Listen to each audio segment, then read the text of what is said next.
The final whistle of the eastbound train echoed across the dusty plains as Violet Nichols clutched her swollen belly, watching the only future she thought she had disappear into the horizon. May 1878 had brought unseasonably hot weather to the small town of Cedar Creek, Colorado. And now, as the sun beat down mercilessly on her tear-stained face, she realized she was utterly alone. "He said he'd be waiting," she whispered to herself, scanning the nearly empty platform for the 10th time. The telegram from Thomas had been clear: meet him at Cedar Creek Depot on May 15th, and they would travel east together to start their new life. But Thomas was nowhere to be found, and the station master had already given her pitying glances that told her all she needed to know. She sank onto her trunk, her 5-month pregnancy making her back ache something fierce. The last of the passengers had cleared out, leaving only dust motes dancing in the late afternoon sunlight that streamed through the depot windows. Her funds were meager enough for perhaps 3 nights at the local boarding house, but not enough to take another train or support herself and a child. "Madam, station's closing for the evening." The station master's voice was not unkind but firm. "Do you have somewhere to go?" Violet opened her mouth to answer but found no words. Where could she go? Back to her parents who had disowned her, to friends who believed she had run off to get married.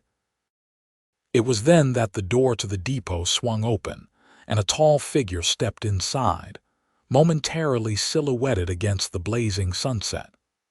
The man removed his hat as he entered, revealing sandy brown hair and a face weathered by sun and wind. His clothes marked him as a local rancher or cowboy, worn leather boots, practical denim, and a cotton shirt with the sleeves rolled up to reveal tanned forearms. "Nate, I got your message about the supply shipment," he called to the station master before his eyes fell on Violet. The station master, Nate, apparently cleared his throat. "Noah, good timing. This young lady seems to be stranded. Her companion never showed." Noah Vickers had not planned on doing anything but checking on his delayed fence posts that evening. But something in the woman's eyes, a mixture of desperation and determination, stopped him from simply tipping his hat and continuing his business. "Miss," he ventured, approaching cautiously as one might a spooked horse. Violet straightened her back, summoning what dignity she could. "I'm fine, thank you. I just need to figure out my next steps." Noah's eyes flickered briefly to her midsection before returning to her face. He'd seen this situation before: young women abandoned once their condition became known. His own sister had nearly suffered the same fate before her husband had a change of heart. "Cedar Creek ain't the easiest place to figure things out after sundown," he said, his voice softer now. "My sister runs a boarding house just down the way. Clean rooms, fair prices." "I have some money," Violet said quickly, not wanting charity. Noah nodded, respecting her pride. "Emma charges what's fair, nothing more." He hesitated, then extended his hand. "Noah Vickers. I run the Double V Ranch about 5 miles west of town." Violet looked at the offered hand for a long moment before placing her smaller one in it. "Violet Nichols," she replied, surprised at the gentle strength in his calloused grip. "Pleased to meet you, Miss Nichols. May I help you with your trunk? Emma's place is just a short walk." In that moment, with the sun setting on what had been the worst day of her young life, Violet made a decision born of necessity and perhaps a tiny flicker of hope. She nodded, allowing this stranger to take her trunk while she gathered her smaller bag. As they stepped out into the cooling evening air, Violet cast one final glance back at the empty train platform. Whatever future she had imagined with Thomas was gone now, vanished like smoke from a dying fire. But she was still here, still breathing, still carrying the life inside her. And for tonight at least, she had somewhere to go. Noah Vickers had no intention of getting involved in this young woman's troubles. He would see her safely to Emma's, ensure she had a place to stay, and return to his ranch and the 1,000 tasks that needed his attention. Yet as they walked side by side down Cedar Creek's main street, the fading light casting long shadows before them, something told him that his life had just taken an unexpected turn. The town of Cedar Creek was small but growing, like many settlements along the railroad. Storefronts lined the main street, a general store, saloon, bank, and various other establishments necessary for frontier life. A few townspeople nodded to Noah as they passed, curious gazes lingering on the obviously pregnant stranger at his side. "Folks are friendly enough here," Noah commented, feeling Violet's discomfort at the attention. "Just not used to new faces is all. And I imagine they're particularly interested in faces like mine," Violet replied quietly, one hand unconsciously moving to her belly. Noah didn't deny it. "People talk, that's true enough, but most minds their own business when it comes down to it." They reached a 2-story clapboard house with a neat front porch and a sign reading Walton Boarding House. Flower boxes hung beneath windows with clean curtains, and the whole place gave off an air of simple comfort. Before Noah could knock, the door swung open to reveal a woman in her early 30s, her resemblance to Noah unmistakable despite her more refined appearance. "Noah, what brings you to town this?" Emma Walton's words faltered as she noticed Violet standing slightly behind her brother. Noah cleared his throat. "Emma, this is Miss Violet Nichols. She's in need of a room. Miss Nichols, my sister, Emma Walton." Emma's eyes took in Violet's condition and travel-worn appearance in an instant, but her smile remained warm. "Of course. Please come in. I just put on a fresh pot of coffee and there's stew keeping warm." The interior of the boarding house was as welcoming as its exterior clean, modestly furnished, with the sense of home cooking and beeswax polish in the air.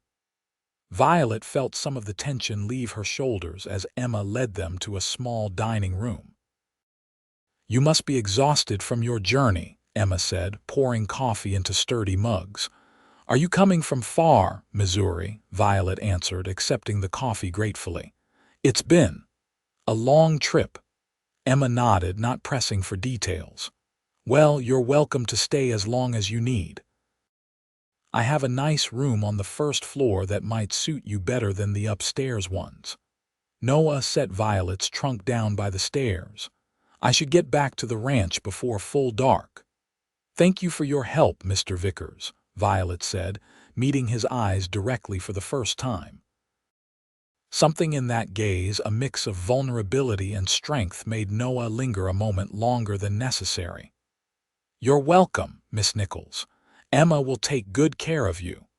As Noah turned to leave, Emma followed him to the door.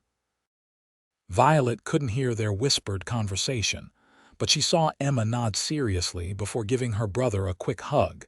After Noah left, Emma returned with a bowl of hearty beef stew and fresh bread. "Eat up," she encouraged. "Then we'll get you settled in your room. You can tell me as much or as little as you'd like, but either way, you're safe here." Violet felt tears threaten again at the unexpected kindness. "Thank you," she managed, before hungrily attacking the first proper meal she'd had in days. Later, as she lay in a clean bed with fresh sheets, Violet placed both hands on her rounded belly, feeling the slight movements of the child within. "It's just us now," she whispered, "but we'll find our way."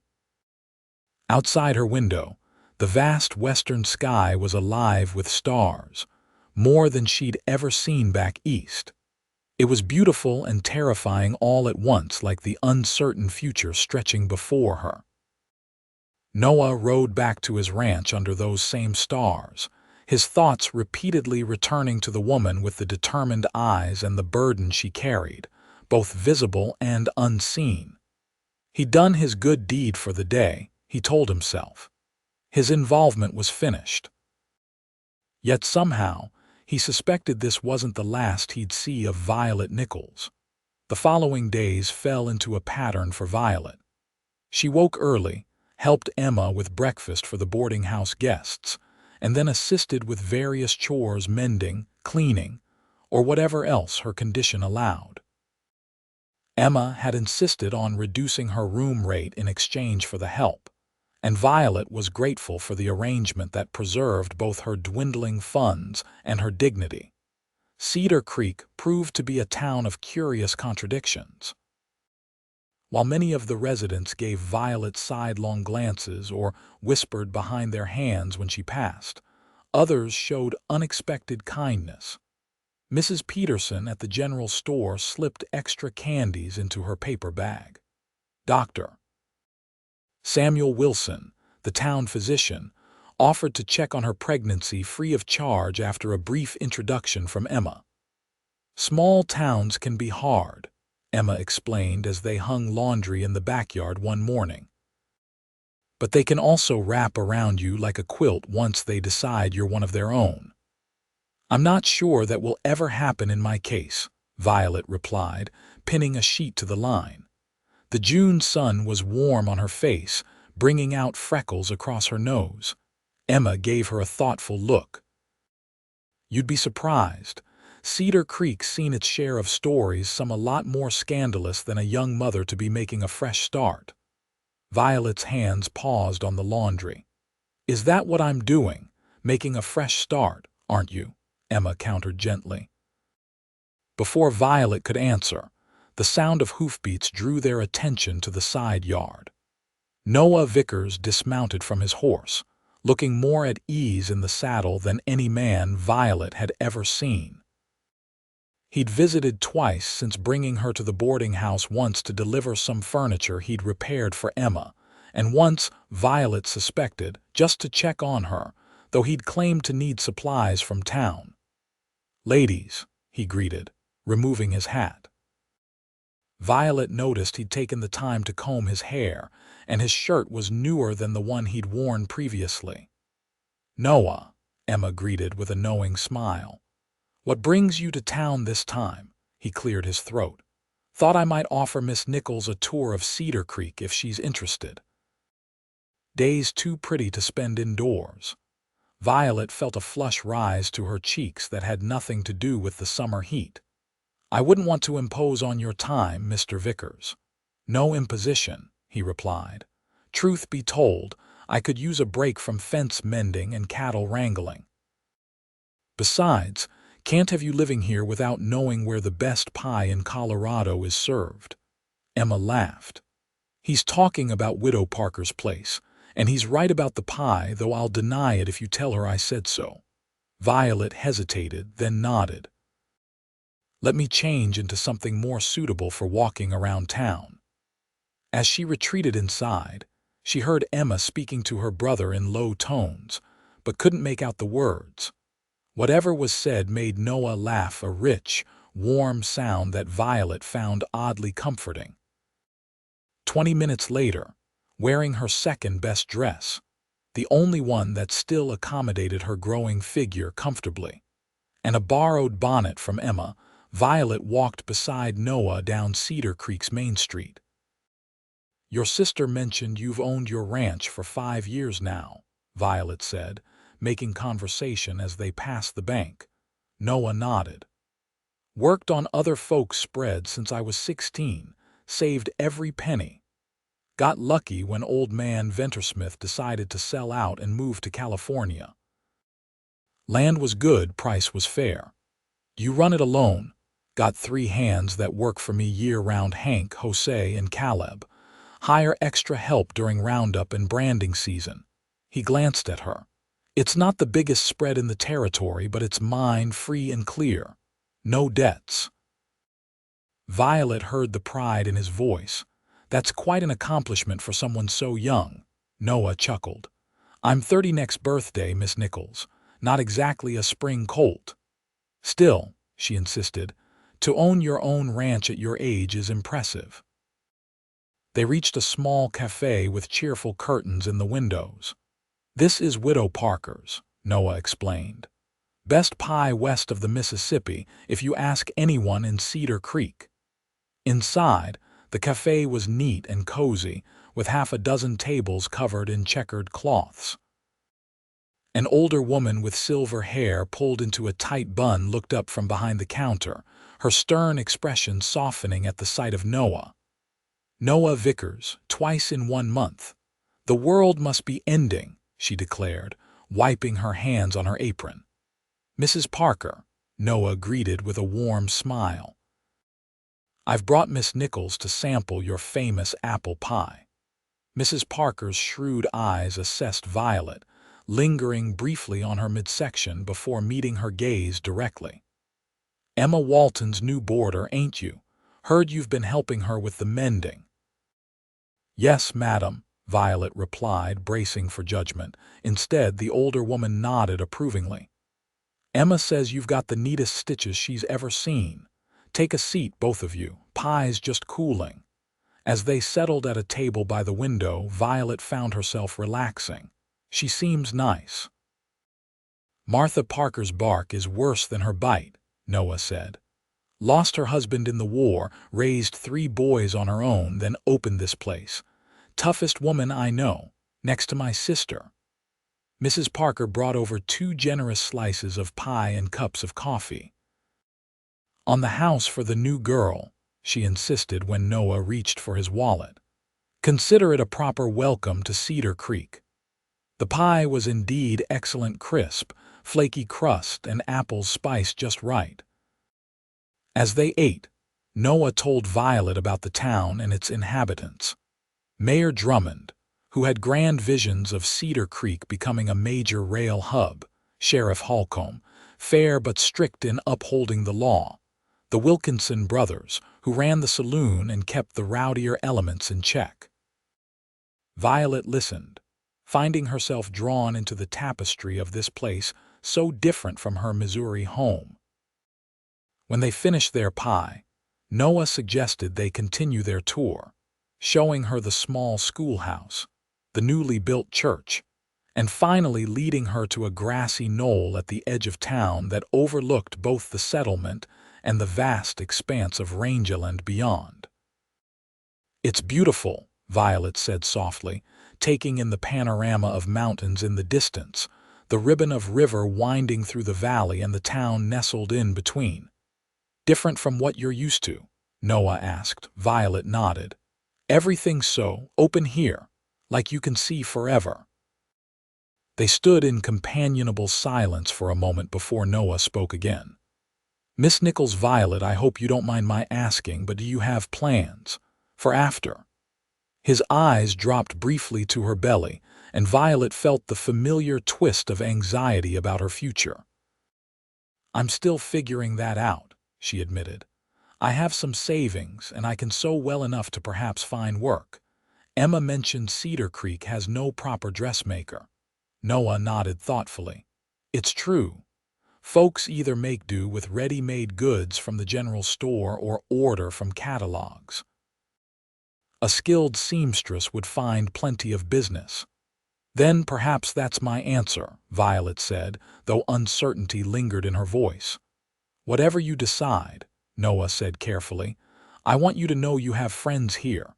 Emma thinks highly of you already and—" He hesitated. "I'd like to help if you'll allow it." Violet studied his face, the earnest blue eyes, the slight furrow between his brows that spoke of genuine concern. In the weeks since Thomas had abandoned her, she'd grown wary of men's offers of help. "Why would you do that, Mr. Vickers?" "You hardly know me." Noah looked out over the landscape, gathering his thoughts. "My father left when I was 10, left my mother with 3 young children and a mountain of debt. We nearly lost everything." His jaw tightened at the memory. "If not for the help of neighbors and friends, we would have. I guess I learned early that sometimes folks need a hand, and when they do, you extend one. No strings attached." Violet felt a lump in her throat at the sincerity in his words. "Thank you," she said simply. As they walked back toward the boarding house, the late afternoon sun casting long shadows ahead of them, Violet realized she felt lighter than she had in months. Not because her problems were solved, they were still very real and pressing, but because for the first time since discovering her pregnancy, she didn't feel completely alone. At the boarding house steps, Noah hesitated. "There's a social at the church this Saturday evening. Nothing fancy, just music, dancing, and plenty of food. Would you consider attending?" "With me?" Violet's hand instinctively went to her stomach. "I don't think I'd be very welcome or much of a dancing partner in my condition." "Anyone who makes you feel unwelcome will answer to me," Noah said firmly. "As for dancing, we can sit and listen to the music. The band's not half bad, and Mrs. Drummond's berry cobbler is almost as good as Widow Parker's pie." His earnest expression made Violet smile despite herself. "All right, Mr. Vickers, I accept your invitation." Noah's face brightened. "I'll call for you at 6 then." He placed his hat back on his head, tipped it slightly, and added, "And I wish you'd call me Noah." "Noah," Violet repeated, finding she liked the sound of it. "Until Saturday." As she watched him stride back toward where his horse was tethered, Violet felt a flutter in her chest that had nothing to do with the baby's movements. It was a dangerous feeling. She knew this hint of attraction to a man who had shown her nothing but kindness. She had trusted before and been betrayed. Could she risk her heart again, especially now, when she had more than just herself to protect? She placed a protective hand over her belly as she turned to enter the boarding house. "One day at a time," she whispered to herself and her unborn child. "That's all we can do." Inside, Emma was setting the table for the evening meal, a knowing smile playing at her lips as Violet entered. "Good tour?" she asked innocently. "Very informative," Violet replied, trying to sound casual. "Your brother has invited me to the church social on Saturday." Emma's smile widened. "Has he now? Well, isn't that interesting?" "It's just a friendly gesture," Violet insisted, though her flushed cheeks suggested otherwise. "Of course it is," Emma agreed, not sounding convinced in the slightest. "Noah's always been the friendly sort. Especially with pretty young women who have caught his eye." Violet busied herself with arranging cutlery to hide her reaction. "I'm hardly in a position to catch anyone's eye, Emma. In a few months, I'll be a mother with no husband. Your brother is simply being kind." Emma's expression softened. "Noah is kind, that's true, but I know my brother, Violet. He doesn't extend himself this way for just anyone." She placed a gentle hand on Violet's arm. "Just be open to possibilities, that's all I'm saying." Violet nodded, not trusting herself to speak. Possibilities were dangerous things for a woman in her position. Yet as she helped Emma finish preparing dinner, she couldn't help but remember the way Noah's eyes had crinkled at the corners when he smiled, or how steady his hand had felt when he'd helped her over a muddy patch in the road. Saturday evening arrived with clear skies and a gentle breeze that carried the scent of wild roses. Violet stood before the small mirror in her room, critically assessing her appearance. She had spent the previous day altering one of her dresses, letting out seams, adding panels of fabric Emma had contributed from her scrap basket, and creating a style that accommodated her pregnancy while still looking presentable. The result was better than she'd expected, a cornflower blue dress with cream-colored accents that complemented her auburn hair and brought out the green in her eyes. She had pinned her hair up in a simple but elegant style, with a few curls framing her face. A knock at her door preceded Emma's entrance. "Oh, Violet," she exclaimed, "you look lovely. That color is perfect on you." Violet smoothed the fabric over her rounded belly self-consciously. "Do you think it's appropriate? I don't want to draw more attention than I already will." "You look like exactly what you are, a beautiful young woman expecting a child," Emma said firmly. Hold your head high. Anyone who judges you isn't worth your concern." Another knock, this time at the front door, made both women turn. "That'll be Noah," Emma said with a smile. "I'll let him in while you finish getting ready." Violet took a deep breath, steeling herself for the evening ahead.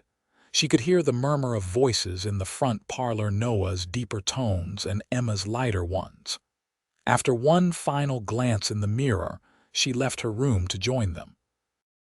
Noah stood by the fireplace, hat in hand, dressed in what were clearly his best clothes: dark trousers, a crisp white shirt, and a tailored vest. He tamed his usually windswept hair, and his boots were polished to a shine. When he turned and saw Violet, the admiration in his eyes was unmistakable. "Miss Nichols," he said, his voice slightly rougher than usual. "You look. That is, blue becomes you." "Thank you," Violet replied, feeling a blush rise to her cheeks. "You clean up rather well yourself, Mr. Vickers." Emma watched their exchange with undisguised delight. "Don't you two make a handsome pair? Now off with you before all the good pie is gone." Noah offered his arm, and Violet took it, acutely aware of his solid presence beside her as they left the boarding house. A small buggy waited outside, hitched to a sleek chestnut mare. "I thought walking might be too tiring," Noah explained, helping her up into the seat. The consideration touched Violet deeply. "Thank you. That was thoughtful." As they drove through town toward the church, Violet noticed several people on the street watching them pass, some with obvious curiosity. She straightened her spine, determined not to show how much their scrutiny affected her. "Nervous?" Noah asked quietly. "A little," she admitted. "I haven't exactly been socializing since arriving in Cedar Creek."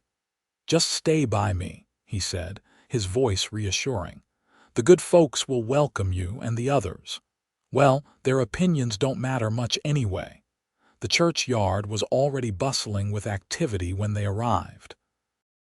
Lanterns hung from tree branches, casting a warm glow over the gathering. A small band played lively tunes from a makeshift stage, while tables laden with food and drink stood under a canvas awning. Children darted between groups of adults, playing tag in the fading twilight. Noah helped Violet down from the buggy, keeping her hand in his a moment longer than strictly necessary. "Ready," she nodded, drawing strength from his steady presence as they made their way into the crowd. True to Noah's prediction, the reception was mixed. Some people, like Widow Parker and Dr. Wilson, greeted Violet warmly. Others gave her cold looks or whispered behind their hands. A particularly stern-looking woman in a high-necked dress made a show of moving away when Violet approached the refreshment table. "That's Mrs. Hollister," Noah murmured in her ear. "Self-appointed guardian of Cedar Creek's morals. Pay her no mind." "Easier said than done," Violet replied, but she managed a small smile nonetheless. They found seats near the band, where Noah introduced Violet to his ranch hands and their families. Jose Ramires and his wife Maria were particularly welcoming, with Maria immediately engaging Violet in conversation about her pregnancy and offering advice from her experience with 4 children of her own. "You must come to dinner at our home," Maria insisted, her accent melodious. "I will teach you my mother's recipe for caldo, very good for the baby." The evening progressed more pleasantly than Violet had dared hope. The music was indeed good, the food plentiful, and Noah remained attentively by her side. When the band struck up a slower tune, Noah turned to her with a questioning look. "I know you said you didn't want to dance, but this one's slow enough that we could just sway a bit if you'd like." Violet hesitated, then nodded. "I'd like that." He led her to the edge of the dancing area, placing one hand respectfully at her waist while holding her other hand gently in his. They moved in a small circle, not so much dancing as swaying to the music. Violet was acutely aware of his proximity, the clean scent of soap and leather that clung to him, the careful way he guided her. "You're good at this," she said softly. Noah's lips quirked in a half-smile. "Emma made me practice when we were younger. Said no sister of hers would have a brother who couldn't dance properly." Violet laughed, the sound carrying across the dance area. She didn't notice the approving glances from some of the onlookers, or the way Noah's expression softened as he watched her face light up with genuine happiness.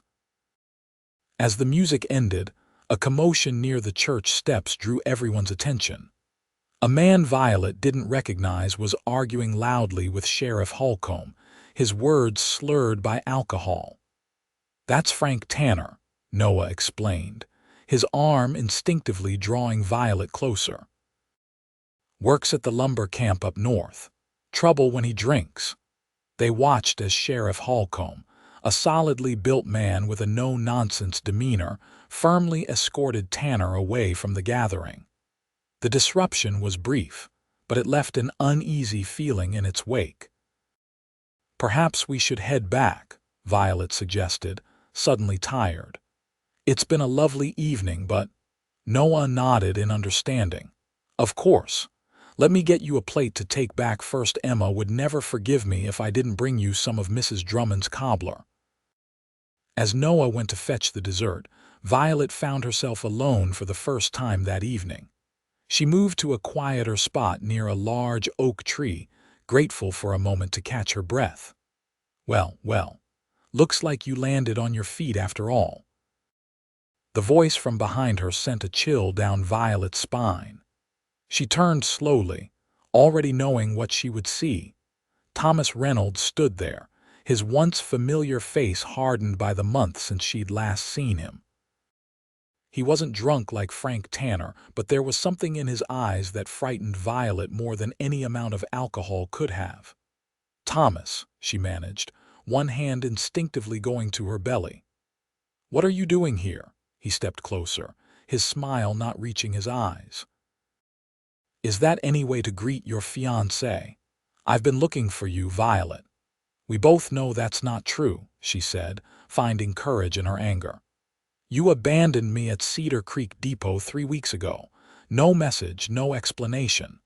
Thomas glanced around to ensure they weren't overheard. "There were complications. Business matters, but I'm here now, ready to make things right."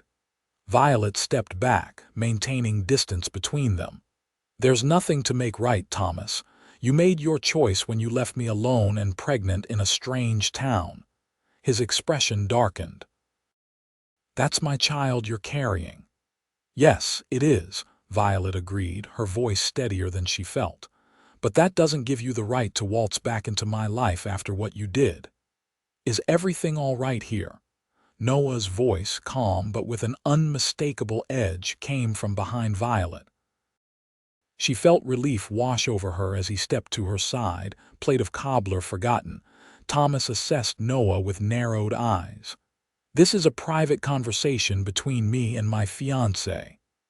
"Ex-fiancé," Violet corrected firmly. "Noah, this is Thomas Reynolds. Thomas, this is Noah Vickers." Noah didn't offer his hand. Instead, he stood slightly in front of Violet, his posture protective without being possessive. "Miss Nichols seems uncomfortable with this conversation. I suggest you move along, Mr. Reynolds." Thomas's face flushed with anger. "This doesn't concern you, Cowboy." "That's my woman and my child." "I am not your woman," Violet said, her voice rising enough to draw attention from nearby partygoers. "You forfeited any claim when you left me to fend for myself." Thomas took a step forward, but Noah didn't budge. "You heard the lady," Noah said quietly. "Time for you to leave." For a tense moment, Violet feared Thomas might try to start a fight. Instead, he adjusted his jacket and forced a cold smile. "This isn't over, Violet. We'll continue this discussion when you don't have your watchdog with you." As Thomas stalked away, Violet let out a shaky breath she hadn't realized she'd been holding. Noah turned to her, concern evident in his face. "Are you all right? Do you know that man?" Violet nodded, suddenly feeling the weight of the evening's emotions. That's the father of my child. The man who was supposed to meet me at the depot. Understanding dawned in Noah's eyes. The one who never showed. Yes. Violet blinked back tears of anger and relief. I never expected to see him again. Noah's jaw tightened. His timing is interesting. Showing up just as you're getting settled here. Violet hadn't considered that. You think he's been in Cedar Creek all along? Hard to say, but I don't like the way he spoke to you or the look in his eyes. Noah glanced in the direction Thomas had gone. Perhaps we should get you back to Emma's now. The drive back to the boarding house was quieter than their journey to the social. Violet's mind raced with questions about Thomas's sudden appearance and what it might mean for her future. When they reached Emma's, Noah helped her down from the buggy, then hesitated. Would you like me to come in? Explain to Emma what happened. Violet shook her head. I'll tell her myself. But thank you, Noah, for everything tonight, especially for stepping in with Thomas. Noah's expression was serious. I don't trust that man, Violet. Promise me you'll be careful. Don't meet with him alone. I have no intention of meeting with him at all, Violet assured him. Noah searched her face, then nodded. I'll come by tomorrow to check on you if that's all right. I'd like that, Violet admitted. He reached out and gently took her hand, his thumb brushing over her knuckles in a gesture so tender it made her heart ache. Try to rest. Whatever Thomas Reynolds wants, we'll figure it out. The word lingered in Violet's mind as she watched Noah drive away. It had been a long time since she'd been part of any we that she could trust. Inside, Emma was waiting up, her expression changing from excited curiosity to concern when she saw Violet's face. What happened? Violet sank onto the parlor sofa, suddenly exhausted. Thomas is here in Cedar Creek. Emma sat beside her. Thomas, the father of your baby, the one who abandoned you, Violet nodded, recounting the confrontation and Noah's intervention. That snake, Emma said indignantly. Showing up now after all this time, what does he want? I don't know, Violet admitted. But whatever it is, I don't trust him. The Thomas I knew in Missouri would never have tracked me down like this. Emma patted Violet's hand. Well, you're not alone anymore. You have me and Noah and plenty of others in town who'll stand by you. Violet managed a small smile. Noah said almost the same thing. My brother's a smart man, Emma replied with a knowing look, especially when it comes to recognizing a good woman when he sees one. As Violet prepared for bed that night, her mind whirled with conflicting emotions. The joy of the evening with Noah, the shock of Thomas's appearance, and the uncertain future that now seemed even more complicated than before. She placed both hands on her belly, feeling the reassuring movement of the child within. We'll be all right, she whispered. Whatever happens, we'll face it together. Outside her window, the vast western sky sparkled with stars, indifferent to the human dramas playing out beneath them. Somewhere in Cedar Creek, Thomas Reynolds was making plans she couldn't fathom. And somewhere else, perhaps at his ranch under those same stars, Noah Vickers was thinking of her. With that thought warming her heart despite her worries, Violet finally drifted into an uneasy sleep. The following morning dawned clear and warm, with no hint of the storms, both literal and figurative, that would sweep through Cedar Creek in the days ahead. Violet rose early, helping Emma prepare breakfast for the boarders with practiced efficiency, despite her distracted thoughts. You're quiet this morning, Emma observed as they worked side by side in the kitchen.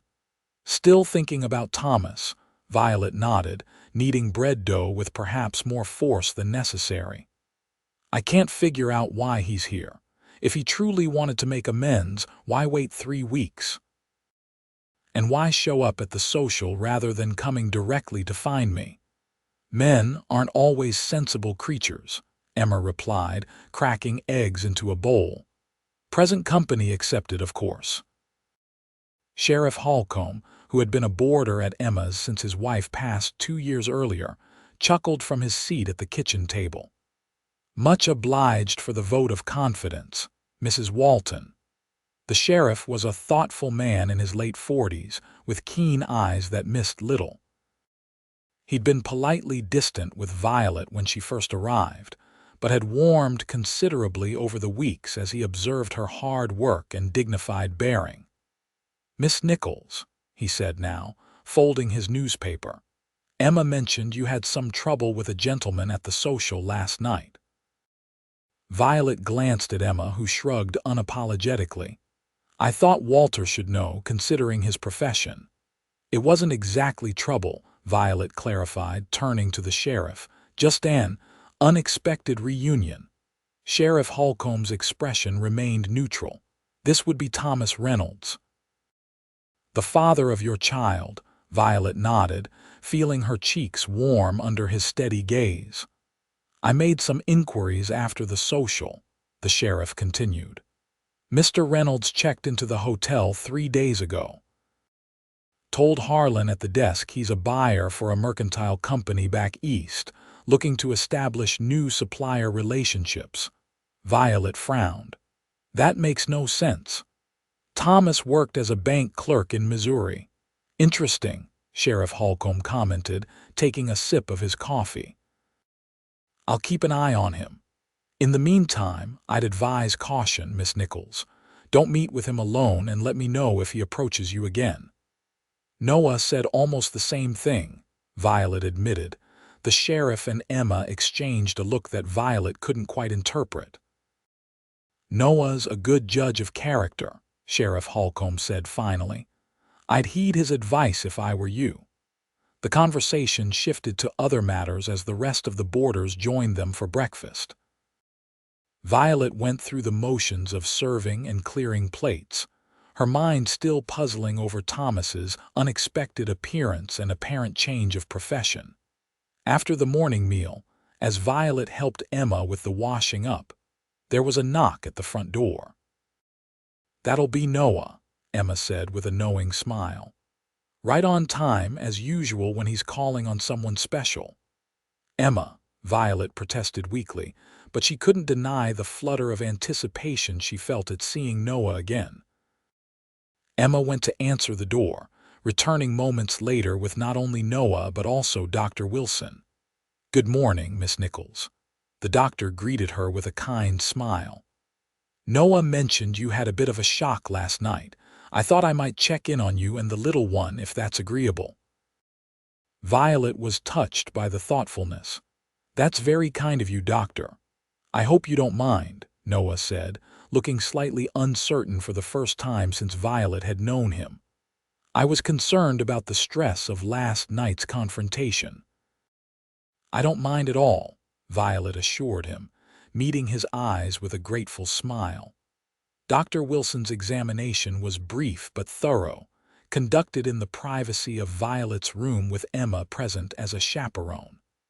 When they rejoined Noah in the parlor, the doctor's verdict was reassuring.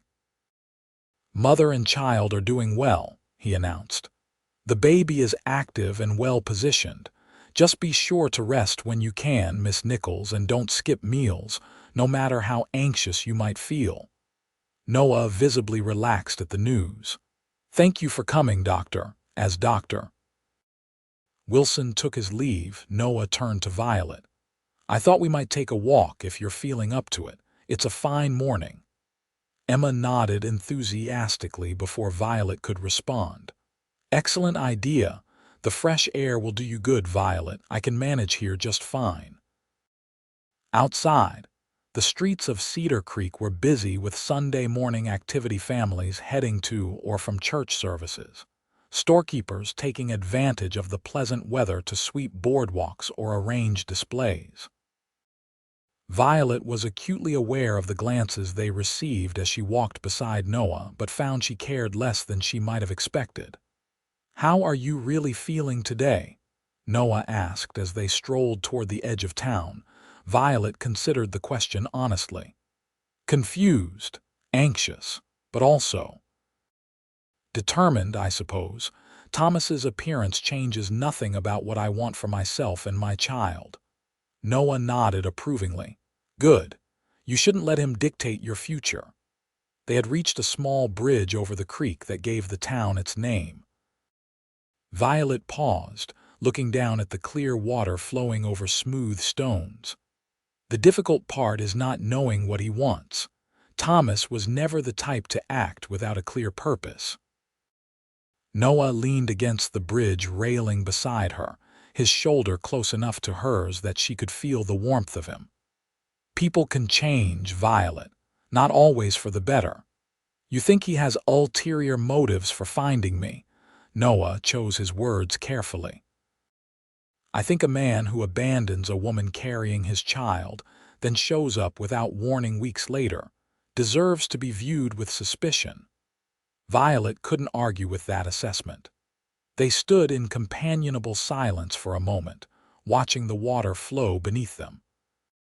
What would you like to do today? Noah asked eventually. I'm at your disposal until sundown when I need to get back to the ranch. The offer warmed Violet's heart. You don't need to entertain me, Noah. I'm sure you have more important things to do. Nothing more important than making sure you're all right, he replied simply, the sincerity in his voice leaving no room for doubt. Before Violet could respond, a familiar and unwelcome voice called her name. They turned to see Thomas approaching, dressed in a suit that looked more appropriate for a city bank than a frontier town on Sunday morning. Violet, I've been looking for you, Thomas said, ignoring Noah completely. We need to talk privately. Noah straightened, his stance protective without being possessive. Miss Nichols doesn't seem interested in a private conversation, Reynolds. Thomas finally acknowledged Noah with a dismissive glance. This is family business, Vickers. It doesn't concern you. Noah is my friend, Violet said firmly, stepping slightly closer to him. Anything you have to say to me can be said in front of him. Thomas's jaw tightened, but he nodded curtly. Fine. I came to Cedar Creek to bring you back to Missouri, Violet. Your parents are worried sick about you. Violet couldn't help the bitter laugh that escaped her. My parents made it abundantly clear they wanted nothing to do with me or my shameful condition, as my father put it. Try again, Thomas. A flash of anger crossed Thomas's face before he composed himself. All right, the truth then. I've secured a position with a mercantile company in St. Louis. Good pay, respectable work. I can provide for you and the child. The child you were eager to abandon 3 weeks ago, Noah interjected, his voice deceptively calm. Thomas ignored him, focusing on Violet. I made a mistake, Vi. I panicked, but I'm here now, ready to do right by you and our baby. Violet studied the face she had once loved, searching for sincerity and finding instead a calculation that chilled her. Why the sudden change of heart, Thomas? He hesitated just a fraction too long. Because I love you. I always have. The words rang hollow, and Violet felt a weight lift from her shoulders as she realized she no longer cared whether he meant them or not. I don't believe you, Thomas, and even if you were sincere, it's too late. I'm building a life here in Cedar Creek. With him. Thomas demanded, gesturing dismissively at Noah. A ranch hand who probably can't even read. Noah tensed beside her, but Violet placed a restraining hand on his arm. Noah owns the Double V Ranch, one of the most successful operations in the territory. But more importantly, he's a man of his word, something you've proven not to be. Thomas's face darkened with anger. Don't be foolish, Violet. You're carrying my child. By law, you have no claim to a child born out of wedlock, Sheriff Holcomb's voice interrupted as he approached from the direction of town.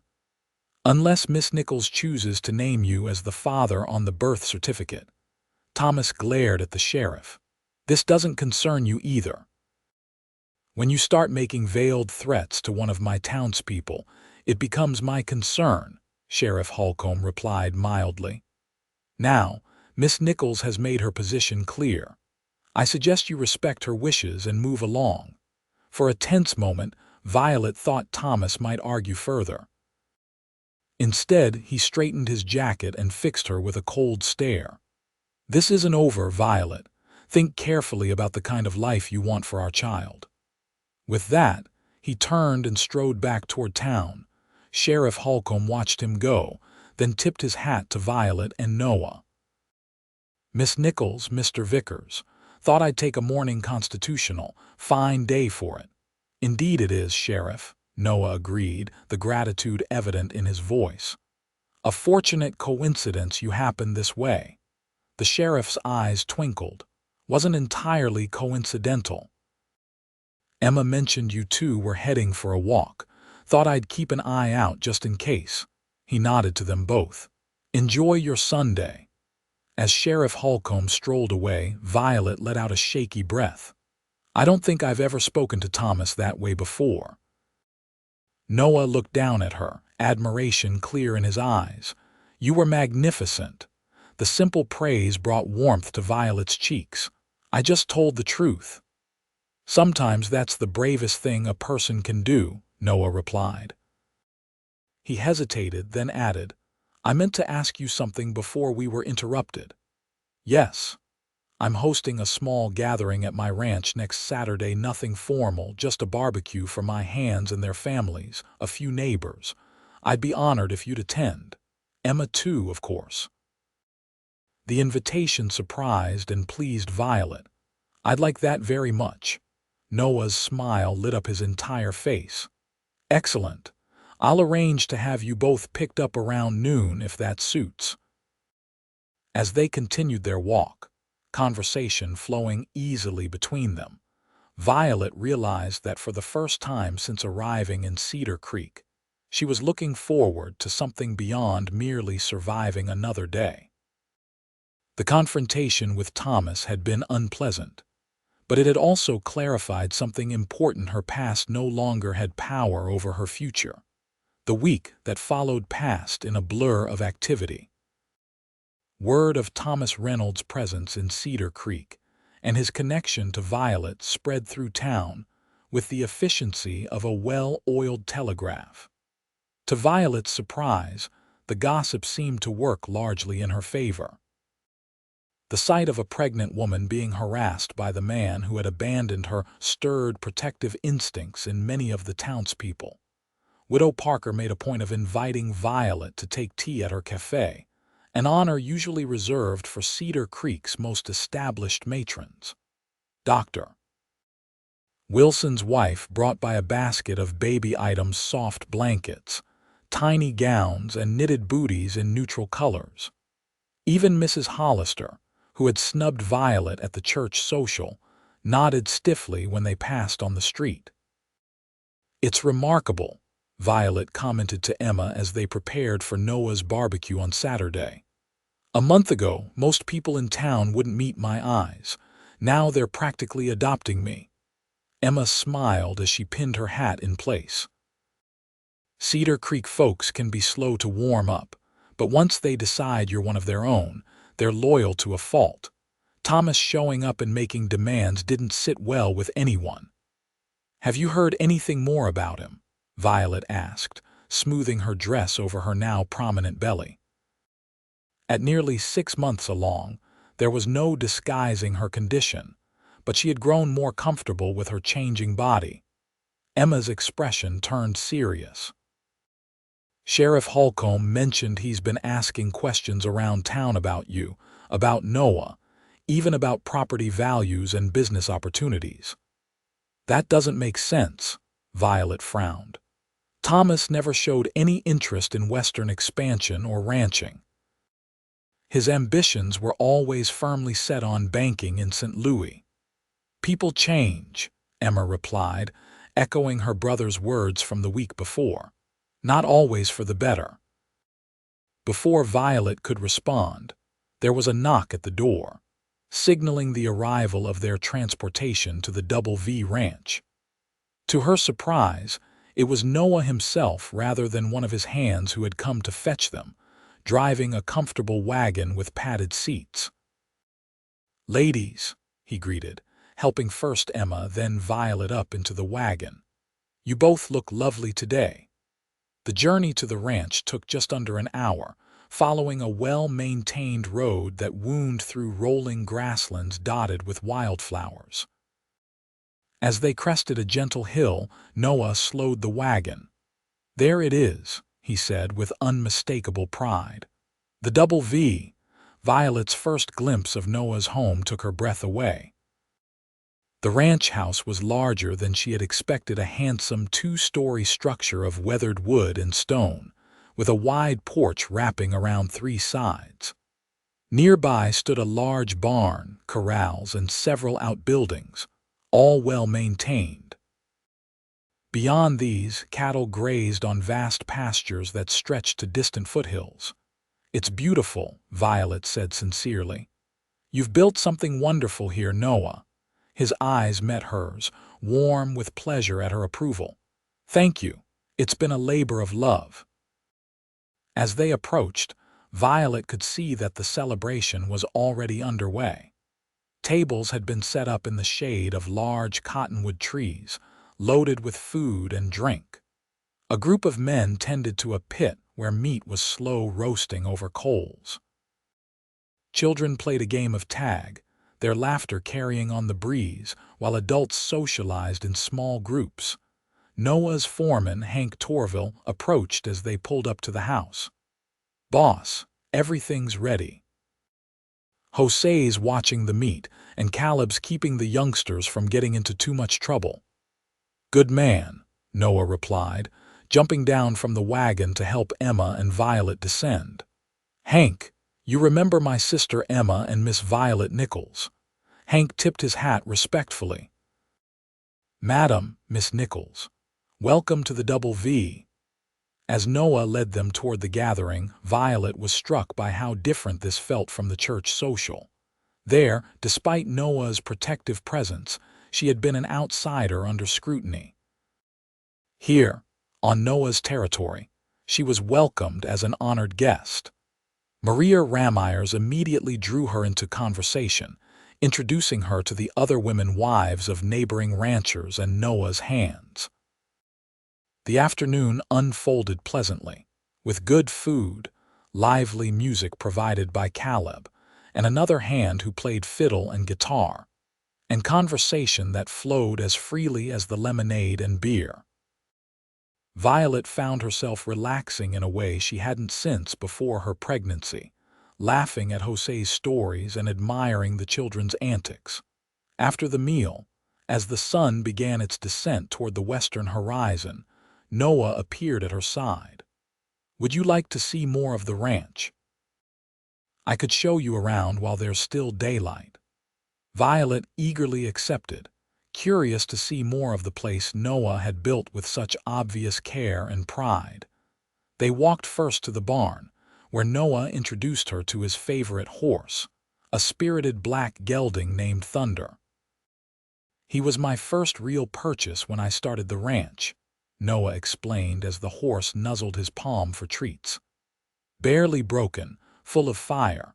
Everyone said I'd overpaid for a horse that would probably break my neck." Violet reached out tentatively to stroke Thunder's velvety nose. "But you saw something in him worth the risk." Noah nodded, watching her with the horse. "Sometimes you just know when something or someone has hidden potential, waiting for the right circumstances to shine." From the barn, they walked toward a small rise behind the main house, where a lone oak tree stood sentinel over the property. The view from this vantage point was spectacular. The ranch buildings below, pastures stretching to the horizon, and mountains beyond, their peaks catching the golden light of the setting sun. "This is my thinking spot," Noah admitted, a touch of self-consciousness in his voice. "When decisions need making or problems need solving, I come up here to sort things out." "I can see why," Violet said softly. "It feels like you can see forever from here." They stood in comfortable silence for a moment, shoulders almost touching as they gazed out over the land. "What will you do about Thomas?" Noah asked finally, turning to face her. Violet sighed, one hand moving instinctively to her belly as the baby shifted within. "I don't know. He's been quiet since our confrontation on the bridge, but Sheriff Holcomb says he's still in town, still asking questions." "I don't trust him," Noah said bluntly. "Something doesn't add up about his story or his timing." "I know," Violet agreed. "The Thomas I knew was ambitious but conventional, coming to Colorado territory, claiming interest in mercantile business. None of it fits with the man I thought I was going to marry." Noah hesitated, then said carefully, "There's something I've been meaning to ask you, Violet, something I've wondered since the night we met at the depot." "Yes. Why did you agree to come west with him in the first place?" "Before he abandoned you, I mean. Missouri to Colorado is a significant change." The question surprised Violet, but she found herself wanting to answer honestly.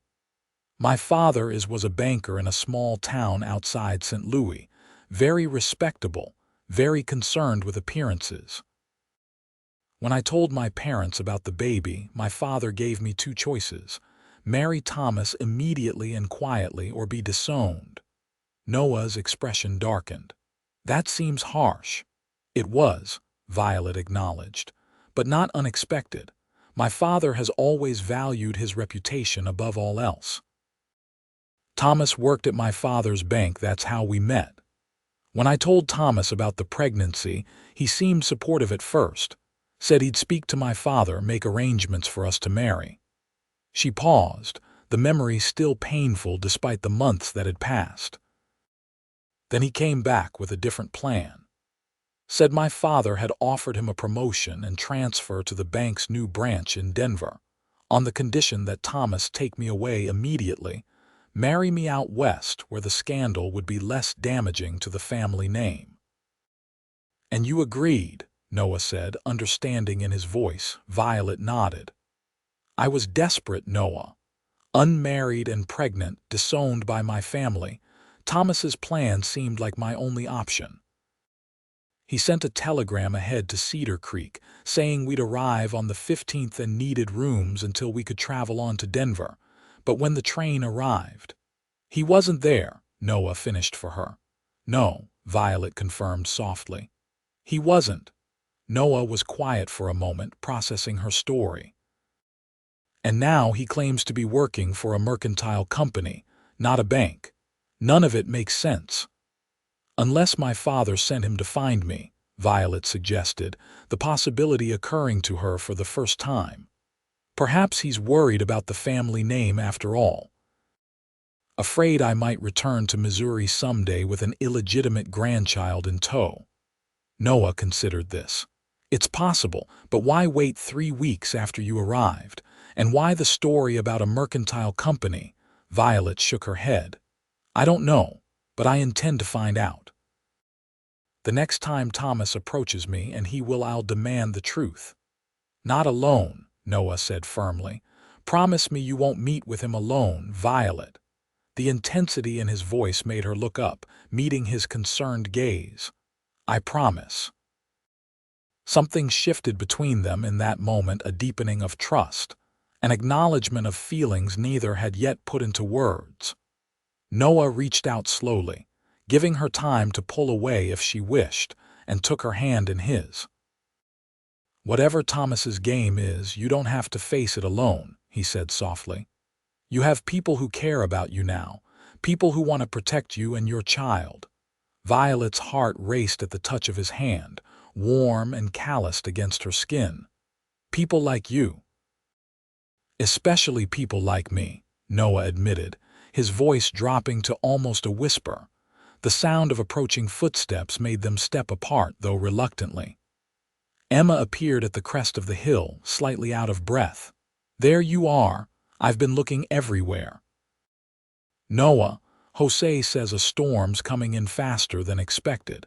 He thinks we should head back to town before it hits." Noah glanced at the horizon, where dark clouds were indeed gathering in the distance. Emma's right. Let's get everyone packed up. The ride back to Cedar Creek was hurried, with Noah pushing the horses faster than during their outbound journey. The storm was gaining on them, lightning occasionally illuminating the darkening sky behind them. Despite the urgency, Violet found herself oddly content, seated beside Noah with Emma on her other side, wrapped in a sense of security she hadn't felt in months. They reached the boarding house just as the first heavy raindrops began to fall. Noah helped them quickly inside, declining Emma's invitation to wait out the storm. "I need to get back to the ranch," he explained. "Make sure everything's battened down properly." At the door, he paused, looking down at Violet with an expression that made her breath catch. "I'll come by tomorrow to check on you if that's all right." "I'd like that," she replied softly. For a moment, it seemed he might say more, or perhaps even kiss her hand as he had the night of the social. Instead, with a final warm look, he donned his hat and dashed back to the wagon through the increasingly heavy rain. Violet watched from the window as he drove away, disappearing into the storm like a figure from one of the dime novels she'd seen for sale at the general store.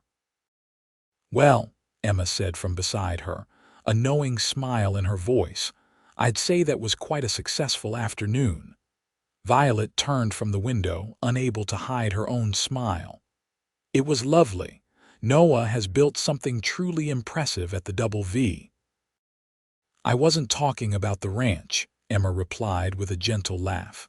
"Though yes, my brother has done well for himself. I was referring to what I interrupted on that hilltop." Violet felt her cheeks warm. "Nothing happened, Emma." "Not yet," Emma agreed, her eyes twinkling, "but it will."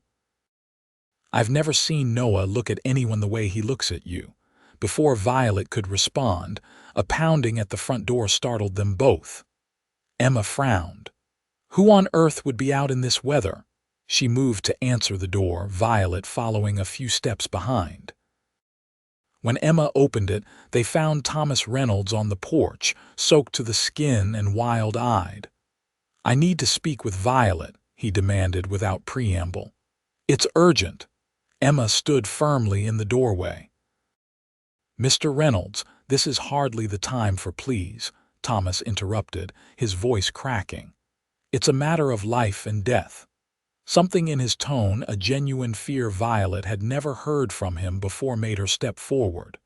"It's all right, Emma. Let him in, but stay with us."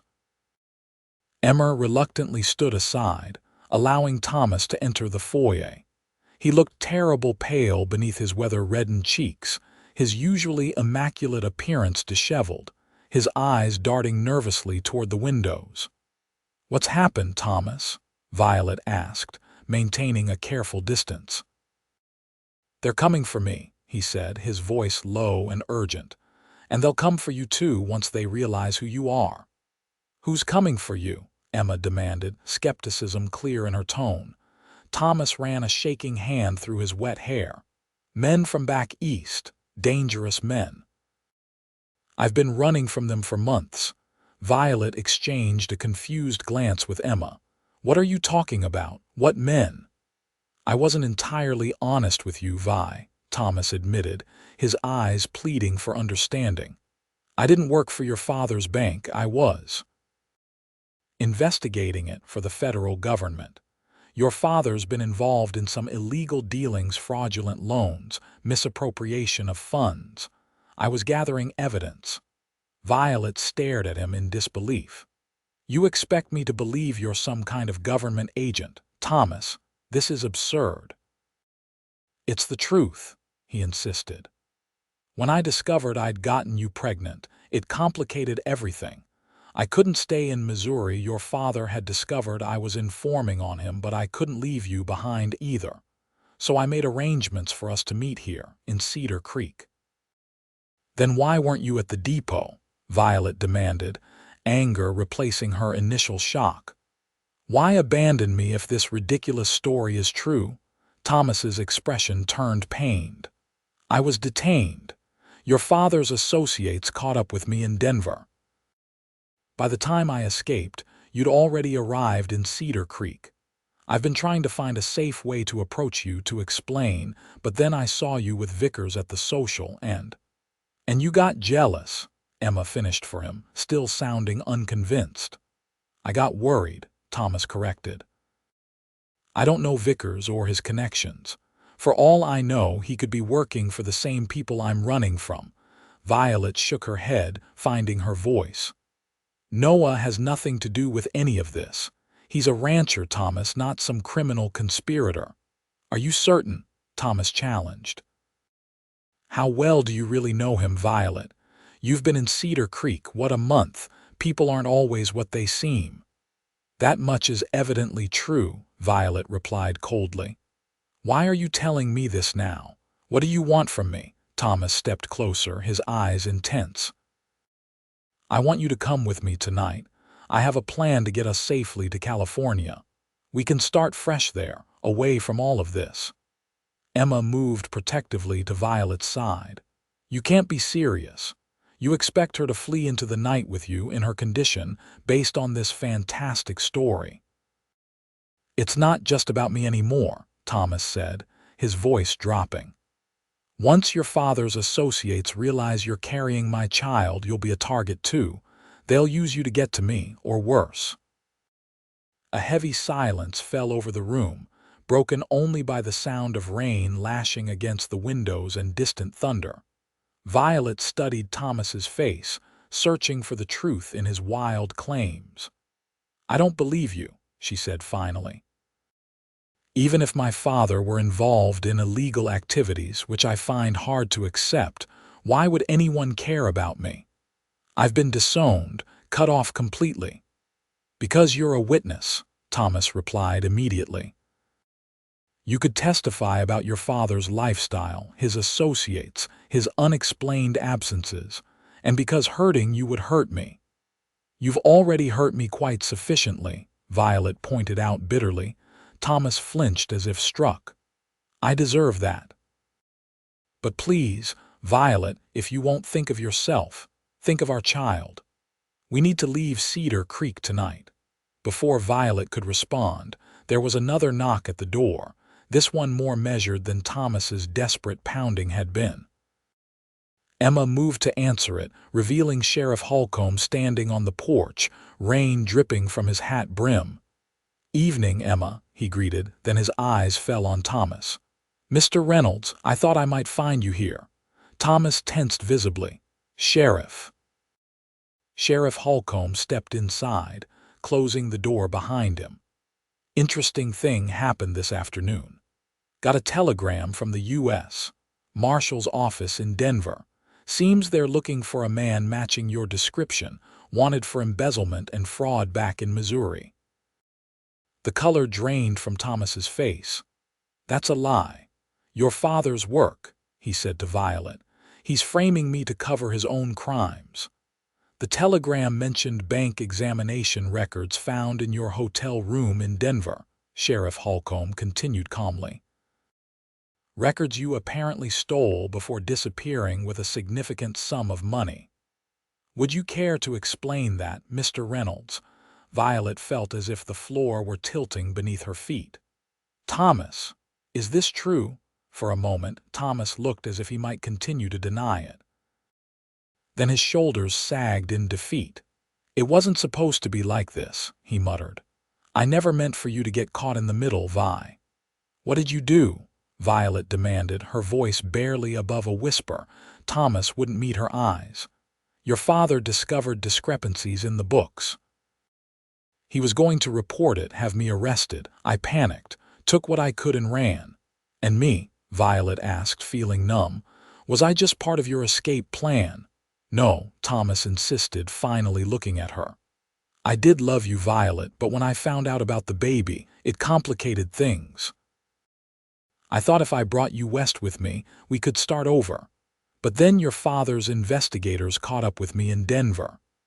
So you abandoned her, Emma said, her voice hard with contempt. Left her pregnant and alone in a strange town while you saved yourself." Thomas had no answer for that, his silence more damning than any words could have been. Sheriff Holcomb moved forward, removing handcuffs from his belt. "Thomas Reynolds, I'm placing you under arrest pending the arrival of federal marshals. You have the right to remain silent." As the sheriff led Thomas away, the disgraced banker paused at the door, looking back at Violet with genuine regret in his eyes. "I'm sorry, Vi. For what it's worth, I really am sorry." Then he was gone, leaving only the sound of rain and Violet's ragged breathing in the sudden silence of the foyer. Emma guided her gently to a chair in the parlor, concern etched on her face. "Are you all right? Can I get you anything?" Violet shook her head, one hand resting protectively on her belly. "I just need a moment." She had thought herself beyond being hurt by Thomas, had believed his abandonment at the depot was the worst pain he could inflict. Yet somehow, learning the depth of his deception cut even deeper. Not only had he betrayed her trust and abandoned her, but he had been willing to use her and their unborn child as shields in his criminal flight. A sudden thought made her gasp. "My father, if what Thomas said about federal investigators is true." "We don't know that it is," Emma said gently. "Thomas has proven himself an accomplished liar." "But if it is," Violet persisted, "my family could be in danger or disgraced. Either way, I should write to my mother at least." Emma nodded. "That's sensible, but perhaps wait until morning when the shock has worn off a bit." Violet agreed, suddenly exhausted by the emotional upheaval of the day. What had begun as a perfect afternoon at Noah's ranch had ended in a nightmare of revelations and arrests. It was too much to process all at once. "I think I'll retire early," she said, rising unsteadily from the chair. "Thank you for being here, Emma. I don't know what I would have done without you." Emma squeezed her hand warmly. "That's what friends are for, and remember, Thomas is in custody now. Whatever happens next, you're safe." Safe, perhaps, but far from settled. As Violet prepared for bed, her mind whirled with questions and uncertainties. Would Thomas face trial? Would she be called to testify? What of her parents and the possibility of financial scandal in Missouri? And through it all, one thought provided unexpected comfort. Noah would be coming tomorrow. Noah, with his steady presence and unwavering support. Noah, who had looked at her on that hilltop with something in his eyes that made her believe in possibilities again. With that thought warming her heart despite everything, Violet finally drifted into an exhausted sleep. Morning brought clearer skies and clearer thoughts. Violet rose early, feeling surprisingly rested given the events of the previous night. After breakfast, she sat down to write a carefully worded letter to her mother, expressing concern over the rumors she had heard and asking for the truth about her father's situation. Whether her mother would respond remained to be seen, but Violet felt better for having made the attempt. Sheriff Holcomb stopped by mid-morning with an update. Thomas was being held in the Cedar Creek jail until marshals could arrive to transport him back east for trial. "He's asking to see you," the sheriff informed Violet. "Says he has things to explain that you deserve to hear." Violet considered the request, then shook her head. "Tell him I wish him well, but there's nothing more to be said between us." The sheriff nodded approvingly. "That's probably for the best." As he turned to leave, Violet found herself asking, "Has Noah been to town this morning?" "He mentioned he might stop by." Sheriff Holcomb's expression turned serious. "I haven't seen him, but the storm last night caused some trouble out toward the Double V. Lightning struck a tree near the north pasture, spooked the cattle. Last I heard, Noah and his men were trying to round up the scattered herd." Concern flared in Violet's chest. "Is he all right?" "Far as I know," the sheriff assured her. "Noah Vickers knows his business. I'm sure he'll be along as soon as he's able." Despite the sheriff's reassurance, Violet found herself watching the street anxiously as the day progressed. Emma, observing her distraction, suggested they walk to Widow Parker's for lunch, hoping the outing might take Violet's mind off both Thomas's arrest and Noah's absence. The cafe was busy with the midday crowd, but Martha Parker waved them to a table she seemed to have been saving for them. "Been wondering when you two would show up," she said, pouring coffee without asking. "Town's buzzing about that Reynolds fellow. Nasty business." "Indeed," Emma agreed, steering the conversation away from Thomas. "We thought we'd treat ourselves to your chicken pie, Martha. Violet needs proper feeding, especially now." Martha nodded approvingly. "Good thinking. Growing a baby takes strength, and strength comes from good food." She patted Violet's shoulder kindly before bustling off to the kitchen. They were halfway through their meal when the cafe door opened and Noah entered, looking exhausted but unharmed. His face brightened visibly when he spotted Violet, making his way directly to their table. "Noah!"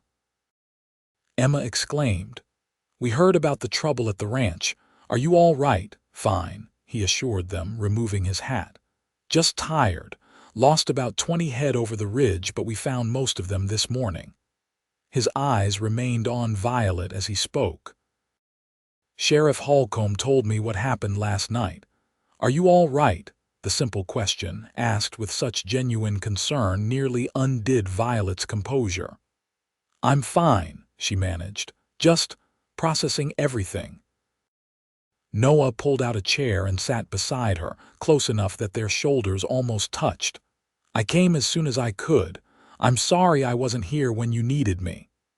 "You're here now," Violet said softly, surprising herself by reaching out to briefly touch his hand. "That's what matters." Something passed between them in that moment, an understanding, a deepening of the connection that had been growing since that first night at the depot.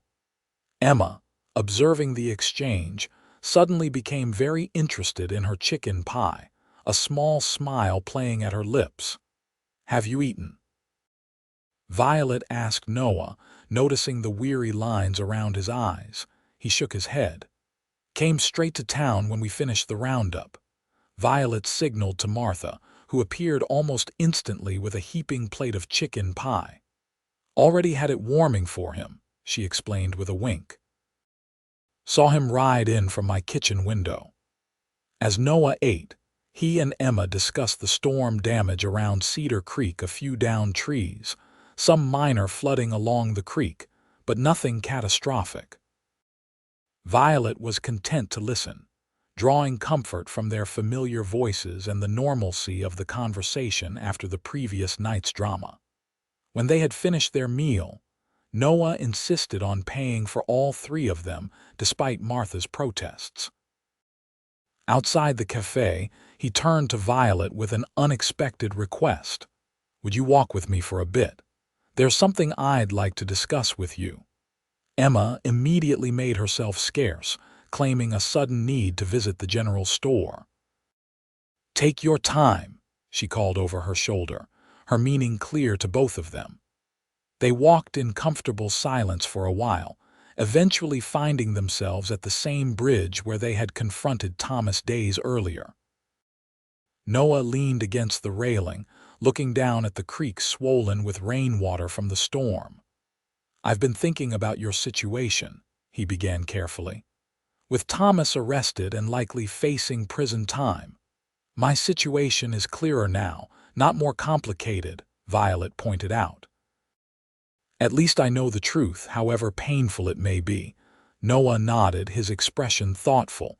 "That's one way of looking at it, but you're still expecting a child in a few months, still establishing yourself in a new town." "I have friends now," Violet reminded him. "Emma, Dr. Wilson and his wife, even Widow Parker. I'm not alone anymore." "No, you're not," Noah agreed. He turned to face her fully, his blue eyes serious. "But I've been wondering if perhaps you might consider, that is, if you might want." He paused, clearly struggling to find the right words. Violet waited, her heart suddenly racing with anticipation. "I'm not very good at this," Noah admitted with a self-deprecating smile. "Emma always says I'm better with cattle than with conversation." "You're doing fine," Violet encouraged gently. "Say what's on your mind, Noah." He took a deep breath. "I care for you, Violet, more than I expected to, and certainly more quickly than I thought possible. I know we haven't known each other long and your life is complicated right now, but I want you to know that I'm here for you not out of pity or obligation, but because I've come to admire and care for you deeply." Violet felt tears spring to her eyes at the sincerity in his voice. "Noah, I'm not asking for anything," he hastened to add. "I just wanted you to know where I stand. Whatever you decide about your future, whether you stay in Cedar Creek or move on, I want to help, in whatever capacity you'll allow." Violet studied his face, the earnest blue eyes. The strong lines softened now with vulnerability as he laid his feelings bare. In the short time she had known him, Noah Vickers had proven himself to be everything Thomas Reynolds was not: honest, dependable, and genuinely caring. "I care for you too," she admitted softly. "More than I thought I could after everything that happened with Thomas. But Noah, I'm carrying another man's child. In a few months I'll be a mother. That's a lot to ask anyone to accept." Noah reached out tentatively, taking her hand in his. "I don't see it that way. That child is innocent of its father's misdeeds. And you, Violet, you're the strongest, most admirable woman I've ever met. Facing adversity with grace, building a new life from nothing." He squeezed her hand gently. "I don't see your child as a burden. I see it as part of you." The tears Violet had been holding back spilled over at his words.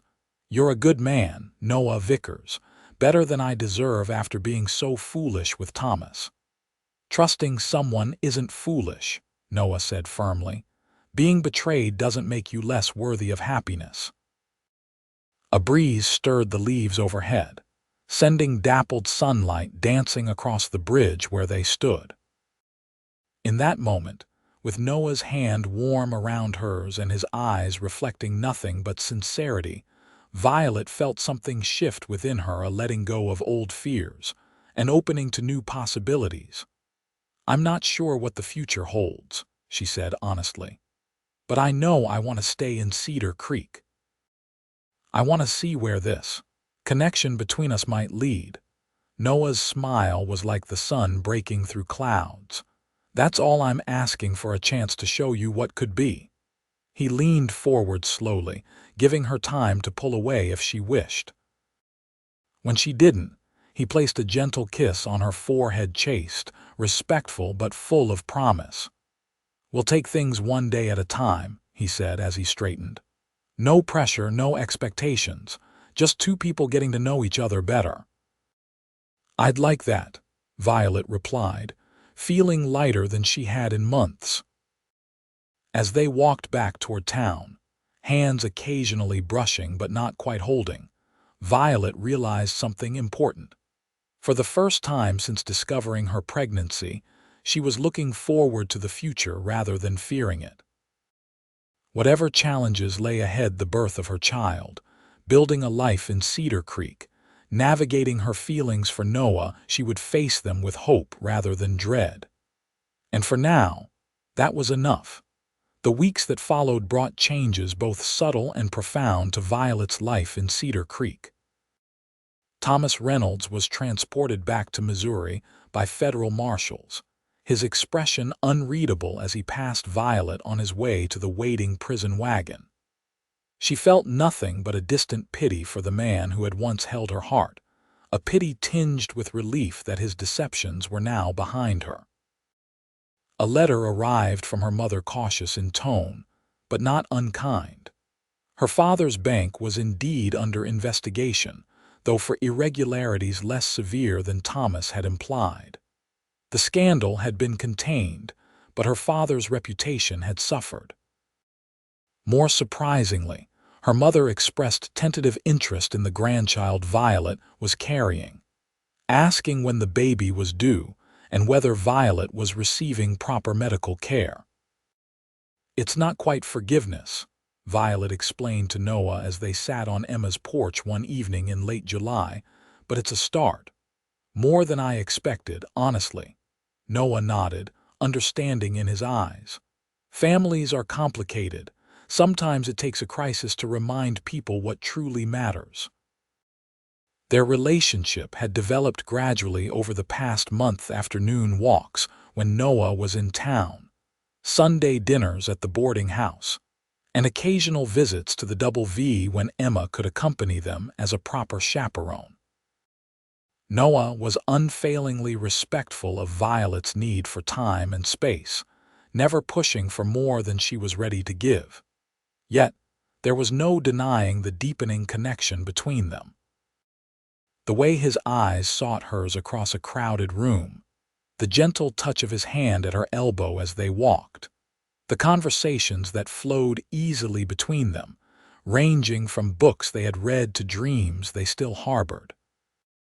As July turned to August, the heat of summer reached its peak, making Violet's advancing pregnancy increasingly uncomfortable. Now, in her 8th month, she found movement difficult and sleep elusive. Dr. Wilson assured her that everything was progressing normally, but suggested she limit her activities as her confinement approached.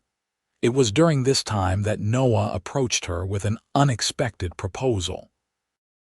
They were sitting in Emma's parlor, seeking refuge from the afternoon heat when he broached the subject. "I've been thinking," he began, uncharacteristically hesitant. "The baby will be here soon and you'll need a place of your own. Somewhere with room for a nursery, perhaps a yard for when the child is older." Violet smiled, touched by his consideration. "Emma has already said I can convert the small sewing room into a nursery. It's right beside my bedroom, which will be convenient for nighttime feedings." Noah nodded, his expression serious. "That's a good temporary solution, but I was thinking more long-term." Something in his tone made Violet's heart beat faster. "Oh," he leaned forward, earnestness written across his features. "There's a cottage on my property, the original homestead before I built the main house. It's small but solid, with 2 bedrooms and a good-sized kitchen. It's been sitting empty since I moved to the bigger house, but with some cleaning and minor repairs, it could be a real home." Violet stared at him, not quite understanding. "Are you offering me a place to rent?" "No," Noah said quickly. "I'm offering you a home, free and clear." "Noah, I couldn't possibly accept such charity," Violet protested. "It's too generous." He shook his head firmly. "It's not charity, Violet. The cottage is just sitting there unused, and—" He hesitated, then continued with determination, "and I'd feel better knowing you and the baby were close by. Safe." Violet studied his face, reading the emotions he wasn't quite expressing. "This is about more than just providing a home, isn't it?" Noah met her gaze directly. "Yes, it's about creating possibilities, about showing you what life could be like at the Double V for you and your child." He took a deep breath. "I'm not proposing marriage, Violet, not yet. That would be too soon for both of us. But I am proposing a future where that might be a possibility, when you're ready." The honesty of his words touched Violet deeply. Unlike Thomas, who had made grand promises he never intended to keep, Noah was offering something real, a chance to build something meaningful, step by careful step. "What would people say?" she asked, practical concerns surfacing despite the appeal of his offer. "An unmarried mother living on your property." "People will talk regardless of what you do," Noah pointed out. "But those whose opinions matter, Emma, Sheriff Holcomb, Dr. Wilson and his wife, they'll understand. And the others? Well, they'll come around when they see the kind of life you build for yourself and your child." Violet considered his words, weighing the practical advantages against the potential for gossip. The cottage would provide space and independence that Emma's boarding house, for all its comforts, could not. And being on Noah's ranch would mean help nearby when the baby came, especially during those first challenging weeks. "May I see it?" she asked finally. "The cottage, I mean." "Before I decide." Noah's face brightened with hope. "Of course, I can take you out there tomorrow if Emma's free to chaperone." The following day dawned clear and not quite as hot as previous weeks had been. Emma pronounced it perfect weather for an outing, and by mid-morning they were on their way to the Double V in Noah's comfortable wagon, well supplied with cushions to ease Violet's journey. The cottage stood in a small grove of cottonwood trees about a quarter-mile from the main ranch house, close enough for convenience, but far enough for privacy. As they approached, Violet could see it was indeed small but sturdy, built of weathered logs with a stone chimney and a front porch that caught the morning sun. Noah helped her down from the wagon with gentle hands, then led the way up the path to the front door. "It needs a good cleaning," he warned as he pushed the door open. "And some of the furniture is still covered with sheets, but the roof is sound and the well has sweet water." Inside, the cottage was better than Violet had expected. A combined kitchen and living area occupied the main room, with a large stone fireplace dominating one wall. Two small bedrooms opened off a short hallway, and a back door led to what had once been a kitchen garden, now overgrown but still visible beneath the summer weeds. "The smaller bedroom would make a perfect nursery," Emma observed, already visualizing the possibilities. "And look at that window, such lovely morning light." Violet moved slowly through the rooms, one hand resting on her rounded belly as she imagined what life might be like here. The baby sleeping in a crib by the window, a rocking chair beside the fireplace for nighttime feedings, perhaps a small vegetable garden outside when time allowed. "What do you think?" Noah asked, watching her face carefully. "It's not much, but it's perfect," Violet interrupted softly. "Absolutely perfect." The hope in Noah's eyes made her heart skip a beat. "Then you'll consider it. Moving out here after the baby comes." Violet glanced at Emma, who nodded encouragingly. "I think I will. Not immediately, I'll need Emma's help at first, and Dr. Wilson should be nearby for the birth. But afterward, once we're settled, yes, I'd like to make this our home." Noah's smile was like sunrise after a long night. "I'll start the repairs tomorrow. We'll have it ready whenever you decide the time is right." As they toured the rest of the small property, discussing improvements and possibilities, Violet felt a sense of rightness settle over her. This was a chance to start fresh, to build a life on her own terms rather than according to others' expectations or demands. And if that life happened to include a certain blue-eyed rancher whose steady presence made her feel safer and more valued than she ever had before, well, that was a possibility worth exploring, one careful day at a time. The baby arrived on the first day of September, after a labor that Dr. Wilson described as remarkably straightforward for a first-time mother. Emma and Mrs. Wilson attended the birth, with Noah pacing anxiously in the boarding house parlor throughout the long night. When the first cry echoed through the house just as dawn was breaking, Noah stopped mid-stride, his face a mixture of relief and wonder. Emma appeared at the top of the stairs moments later, tired but beaming. "It's a girl," she announced. 7 pounds even and perfect in every way." "Violet's asking for you." Noah hesitated, suddenly uncertain. "Is that appropriate? Should I wait?" Emma rolled her eyes affectionately. "Noah Vickers, that woman has been drawing strength from the thought of you all night long. Get up those stairs before I drag you myself." In Violet's room, curtains had been drawn against the early morning light. Violet lay propped against pillows, her hair damp with exertion but her face radiant as she cradled a small bundle wrapped in a soft blanket. She looked up as Noah entered, a tired smile spreading across her face. "Noah," she said softly, "come meet her." He approached the bed cautiously, overwhelmed by the intimacy of the moment. When Violet pulled back the blanket to reveal a tiny face with delicate features and a wisp of dark hair, Noah felt something shift irreversibly in his heart.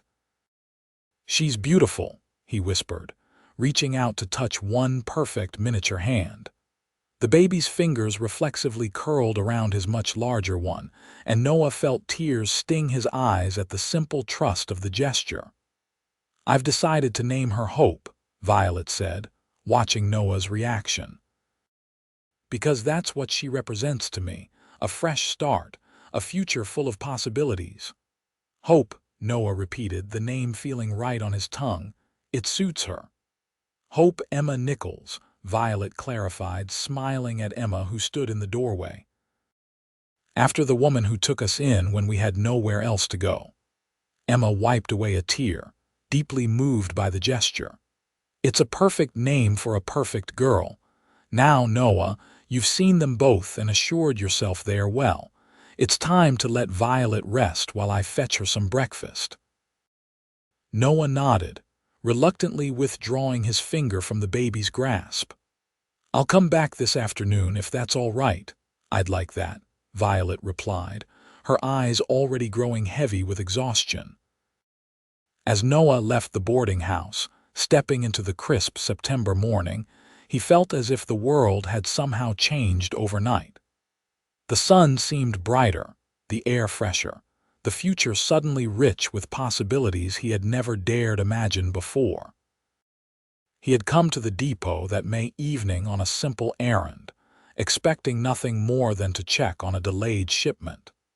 Instead, he had found someone who had reordered his entire existence. And now there was not just Violet, but little Hope as well. Two lives that had become inexplicably precious to him in the span of a few short months.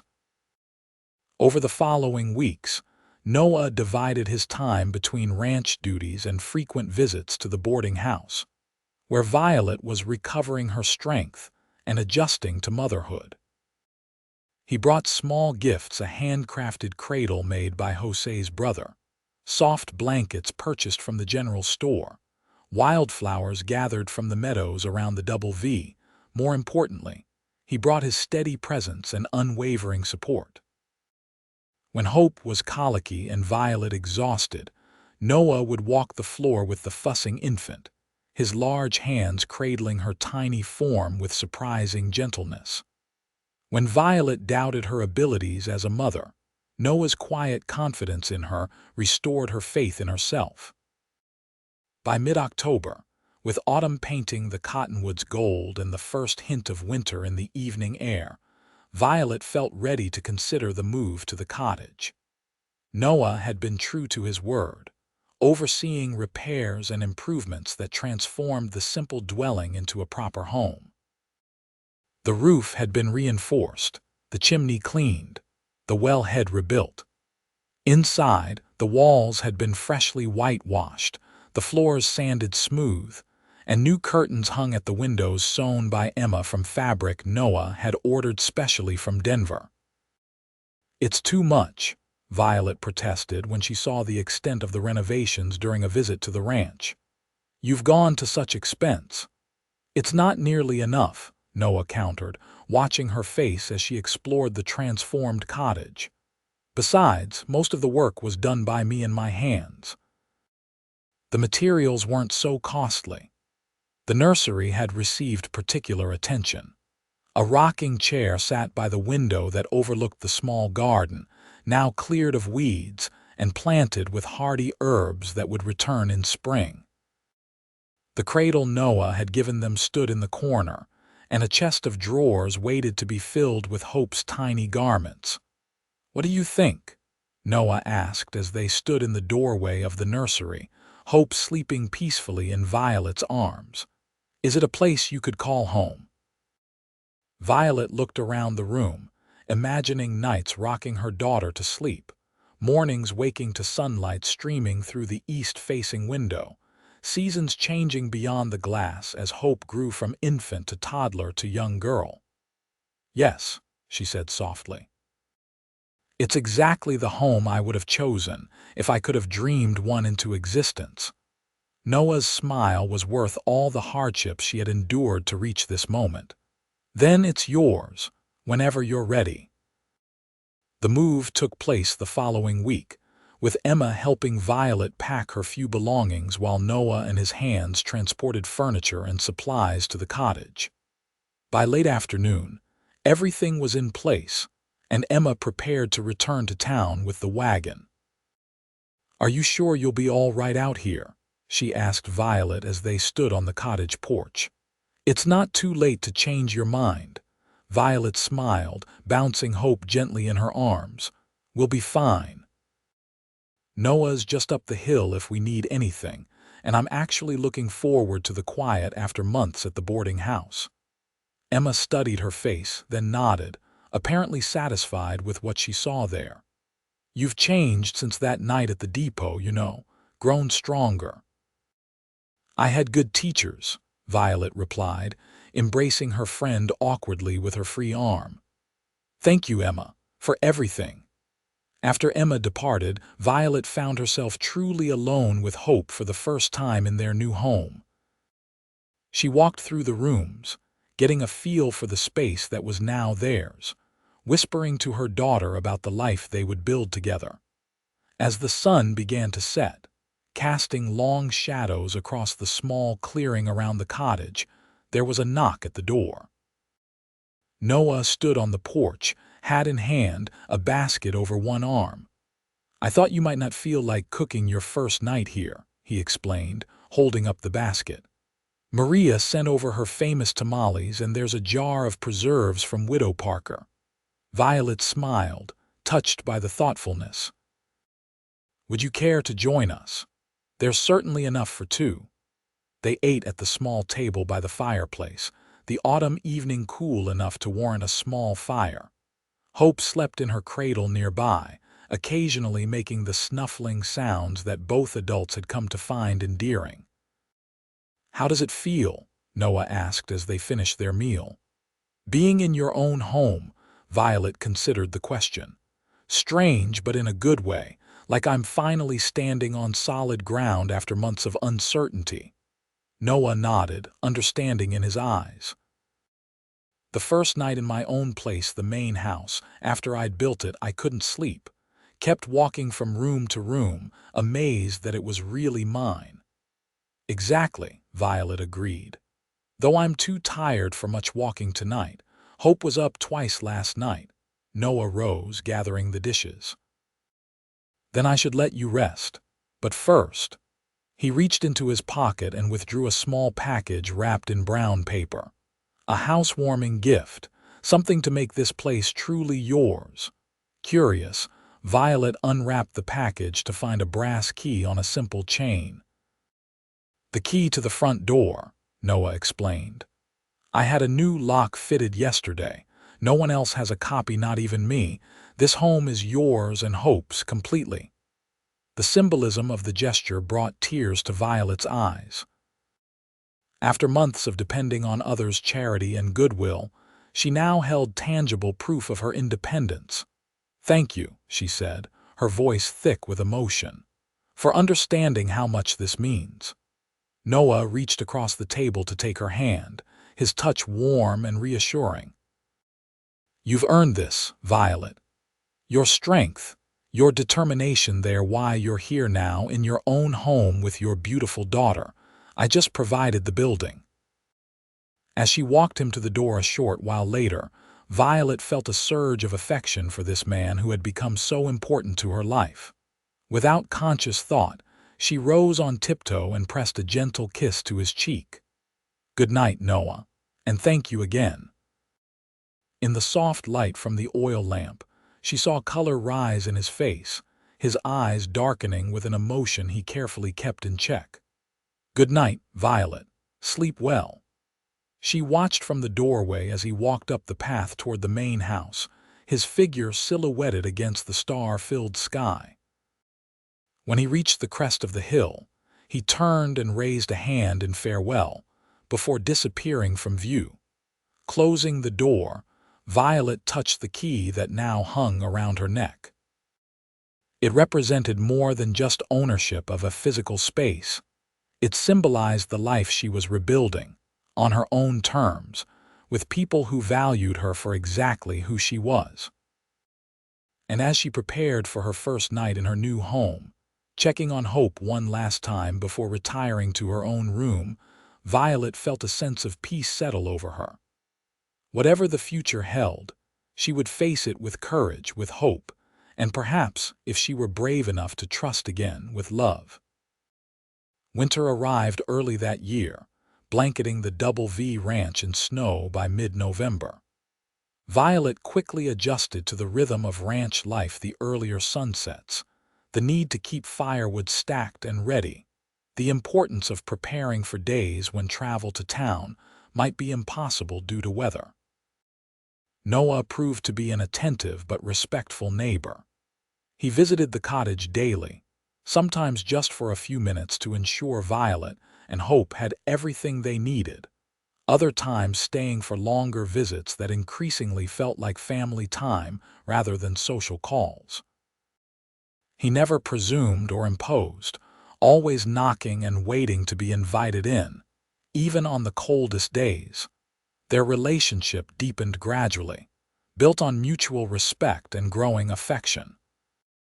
The kiss Violet had impulsively placed on Noah's cheek that first night had opened a door to greater physical closeness, hands that lingered when passing a cup of coffee, an arm offered during walks between the cottage and the main house, evenings spent side by side before the fire, shoulders touching as they talked about their days. Hope thrived in the peaceful environment of the cottage, growing plumper and more alert with each passing week. By December, she had begun to show distinct preferences, cooing when Noah entered the room, settling more quickly when Violet sang a particular lullaby, watching with fascination as snowflakes drifted past the nursery window. "She's got your eyes," Noah observed one evening as he held the infant while Violet prepared supper. "Same shade of green," Violet smiled, glancing over from the stove, and thankfully not much of Thomas in her features. It was the first time she had mentioned Thomas since the move to the cottage, and Noah looked up in surprise. "Does that matter to you, her resemblance to him?" Violet considered the question seriously as she stirred the stew. "Not for my sake. But I wondered if it might someday matter to her when she's old enough to ask questions about her father." Noah looked down at Hope, who was contentedly grasping his finger in her tiny fist. "What will you tell her when that day comes?" "The truth, I suppose," Violet replied. "Or a version of it appropriate for her age. That her father made mistakes, that he couldn't be part of our lives, but that she was wanted and loved regardless." Noah nodded, his expression thoughtful. "Children are resilient. With you as her mother, she'll grow up knowing what truly matters." As Christmas approached, Cedar Creek prepared for its annual holiday celebration. The town gathered in the church on Christmas Eve for carols and scripture readings, followed by a community dinner in the church hall. Violet, who had been making increasingly frequent trips to town as her dressmaking business gradually grew, found herself looking forward to the festivities. "You should bring Hope," Emma urged during one of her visits to the cottage. "Everyone's eager to see how she's grown." And she added with a knowing smile, "to see you and Noah together." Violet felt her cheeks warm. "We're not together in the way you're implying, Emma." "Aren't you?" Emma countered gently. "You live on his property, share meals almost daily, and I've seen the way he looks at you when he thinks no one's watching. And more importantly, I've seen how you look at him."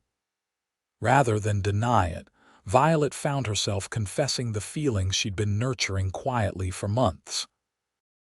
"I do care for him, Emma, More than I thought possible after everything with Thomas, but I'm cautious.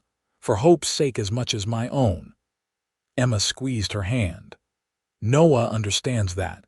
It's one of the reasons he's been so patient, but Violet, at some point, caution becomes fear.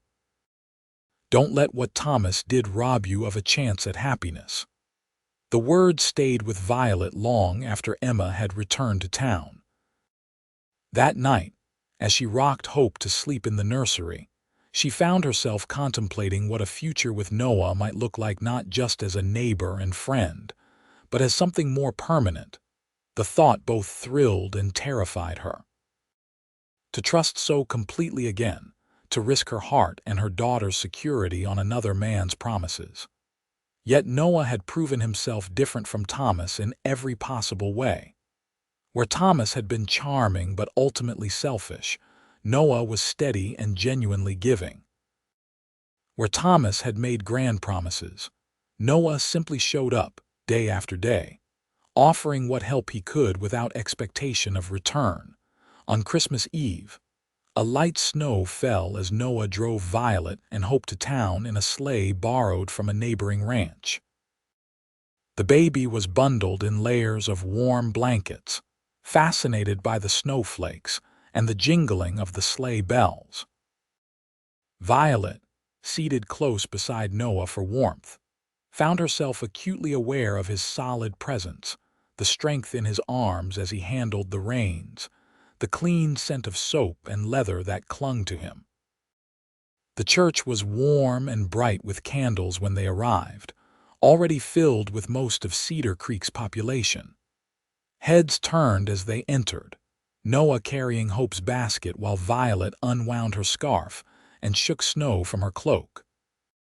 To Violet's surprise, they were greeted with warmth rather than the whispers and sidelong glances she had half expected. Women cooed over Hope, admiring how she had grown. Men clapped Noah on the back, making good-natured comments about his ready-made family that caused him to flush, but not deny the implication. "Quite a change from when I first arrived in Cedar Creek," Violet murmured to Noah as they took seats in a pew toward the back, Hope sleeping peacefully in her basket between them. Noah smiled, his eyes crinkling at the corners in the way that always made Violet's heart beat faster.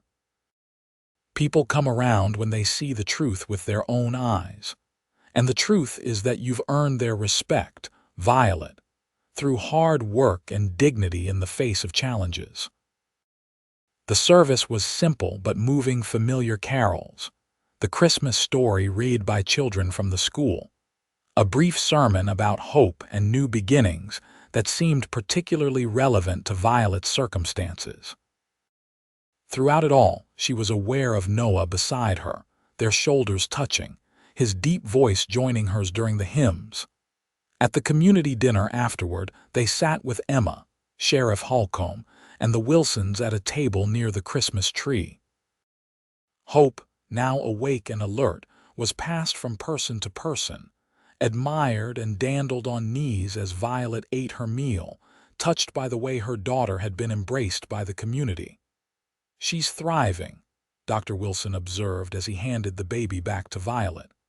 "A testament to your care, Miss Nichols." "And to Noah's support," Emma added with a meaningful glance at her brother. Noah looked down at his plate, clearly embarrassed by the attention. "I've done very little.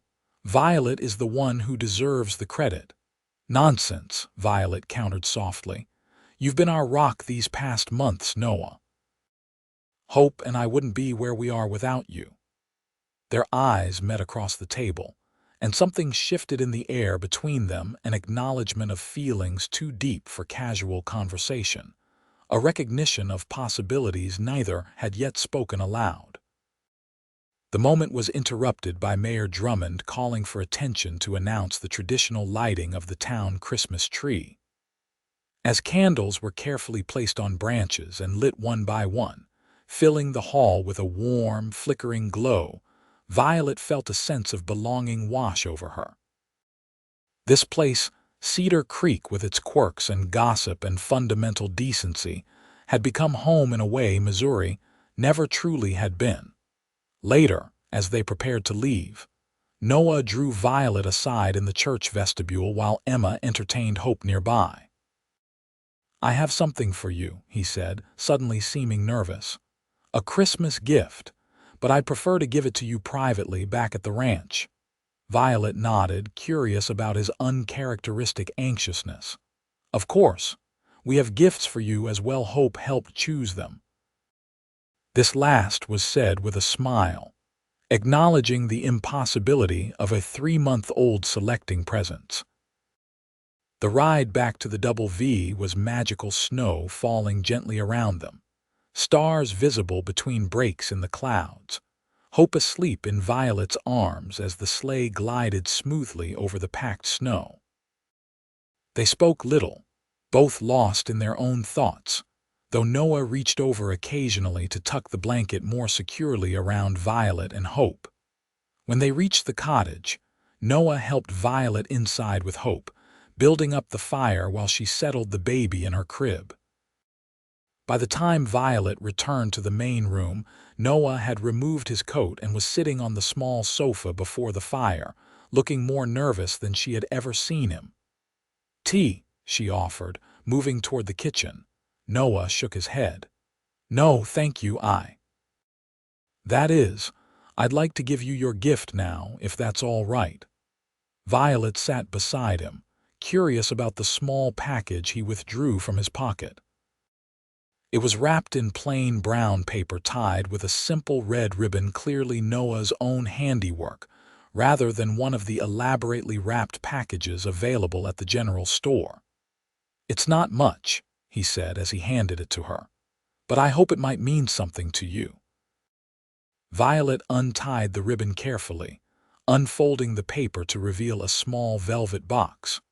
Her heart began to race as she opened it, revealing a ring, a simple gold band with a single, modest diamond that caught the firelight. "Noah," she breathed, looking up to find his blue eyes watching her intently. "It was my mother's," he explained, his voice rougher than usual with emotion. "My father gave it to her when they homesteaded their first property together, before he left." Violet looked back at the ring, understanding the significance of such a gift. "Noah, I don't know what to say." He took her free hand in both of his touch gentle but firm. "You don't have to say anything now. This isn't a demand or even a formal proposal. It's a promise, Violet. A promise that whenever you're ready, be it next month or next year or even longer, I'll be here, waiting." Tears filled Violet's eyes at the sincerity in his voice. "Why me? You could have any woman in the territory, someone without my complications." Noah's expression softened as he reached up to brush a tear from her cheek. "Because from that first night at the depot, I saw something in you that called to something in me.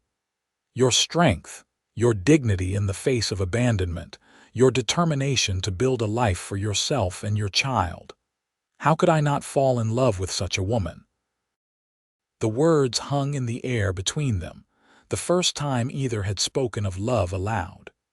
Violet felt as if her heart might burst with the emotions flooding through her: fear, hope, and above all, a deep, abiding affection for this man who had shown her what true caring looked like.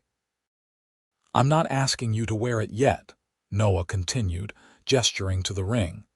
"Just to keep it, as a reminder that whenever you decide you're ready to consider a future together, I'll be here." Violet closed the velvet box gently, then reached for Noah's hand, placing the box back in his palm and closing his fingers around it. His face fell, thinking she was refusing his gift until she spoke. "Ask me properly," she said softly. "Not as a someday promise, but as a real question. Here and now." Noah's eyes widened with understanding and hope. "Are you sure? I don't want to rush you, Violet. After everything you've been through, everything I've been through has led me here," she interrupted gently. "To this moment, this choice. And I choose to trust what my heart has been telling me for months." Noah slid from the sofa to one knee before her, still holding her hand in his. The firelight cast his features in a warm glow as he looked up at her with naked emotion in his eyes. "Violet Nichols, I love you. I love your strength, your kindness, your determination. I love the mother you are to Hope and the partner I believe you could be to me. Would you do me the extraordinary honor of becoming my wife?" Violet felt tears spill down her cheeks, but they were tears of joy rather than sorrow. "Yes, Noah Vickers, I will marry you." His smile was like sunrise after the longest night as he opened the velvet box once more, removing the ring and slipping it onto her finger. It fit perfectly, as if it had been made for her hand. "It may not be proper," Noah said, his voice husky with emotion. "But may I kiss you now? As my future wife rather than my neighbor." In answer, Violet leaned forward, her free hand coming up to cup his cheek as their lips met for the first time. The kiss was gentle at first, tentative with the newness of such intimacy, then deepening as they both gave themselves over to feelings long held in check. When they finally parted, Noah rested his forehead against hers, his breathing uneven. "I've wanted to do that since the church social last summer." Violet laughed softly, her fingers tracing the line of his jaw. "I've wanted you to do that since the day you showed me Cedar Creek from the hillside." A small sound from the nursery reminded them they weren't alone. Noah's expression turned serious as he took both her hands in his. "Violet, I want you to know Hope will be my daughter in every way that matters. I'll raise her as my own, love her as my own. She'll never want for anything I can provide." The simple promise, spoken with such conviction, was the final confirmation Violet needed that she had made the right choice.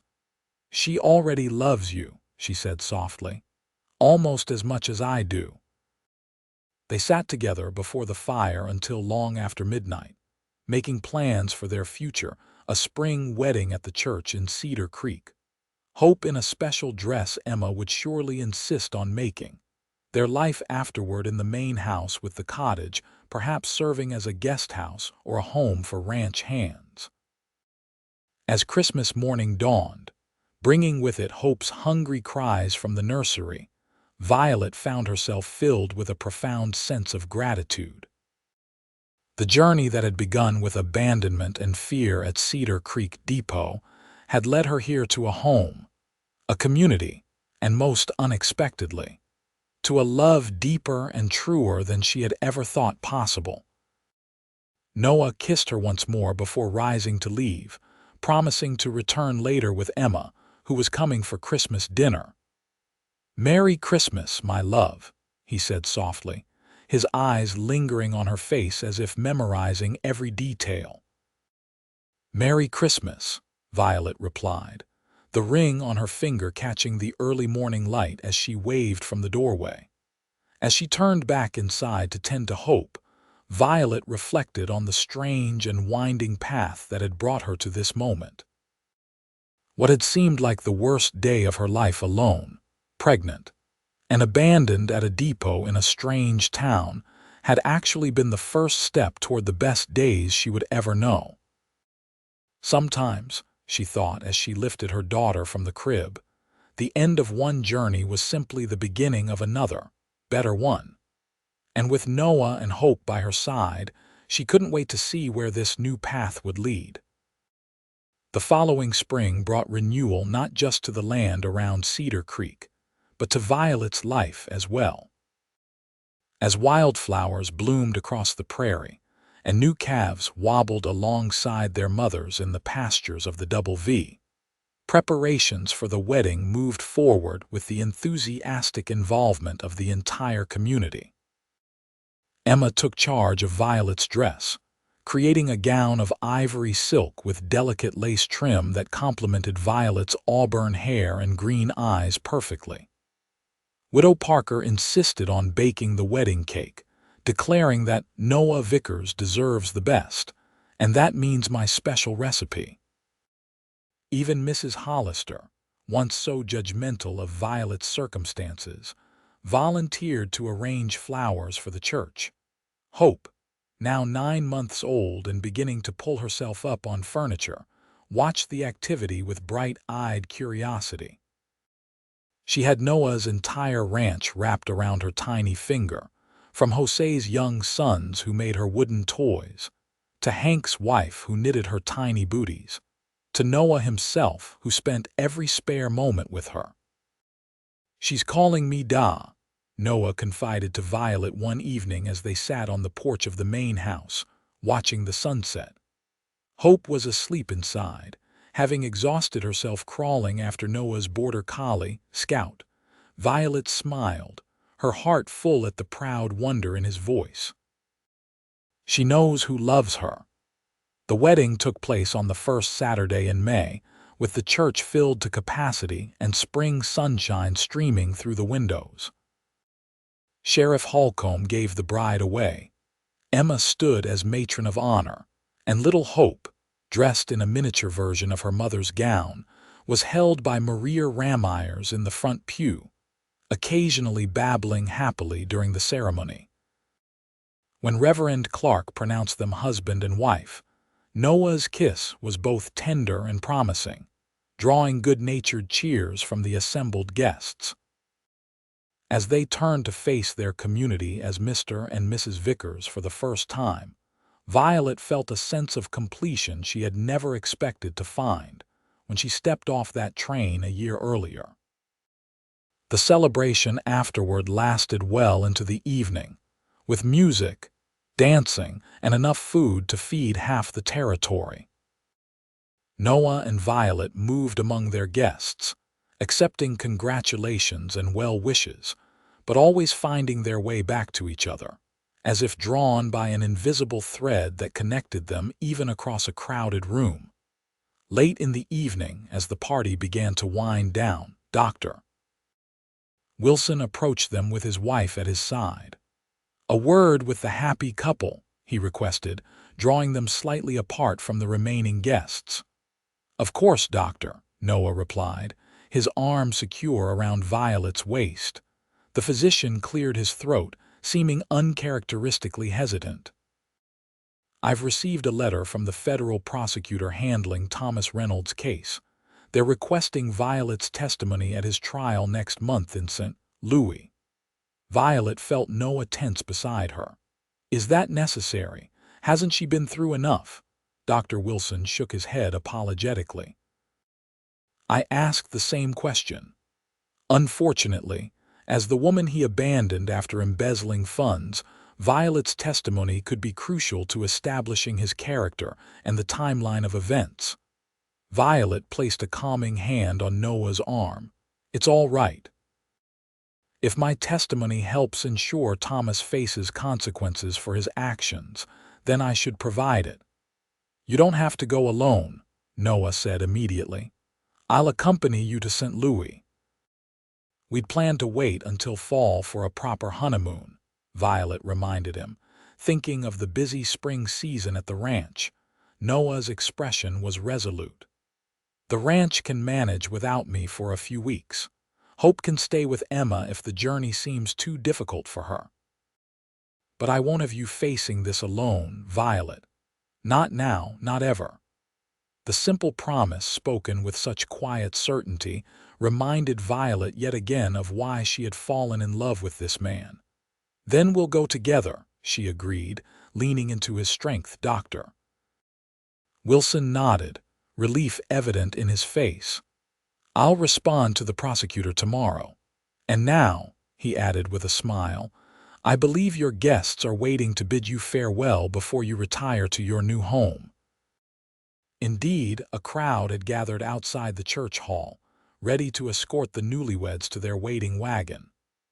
Hope, sleepy but determined not to miss any excitement, was safely held in Emma's arms, ready to return to the ranch with her parents.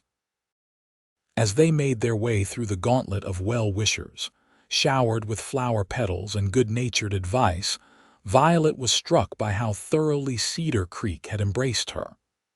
The same town that had once whispered behind her back, now, celebrated her happiness with genuine warmth.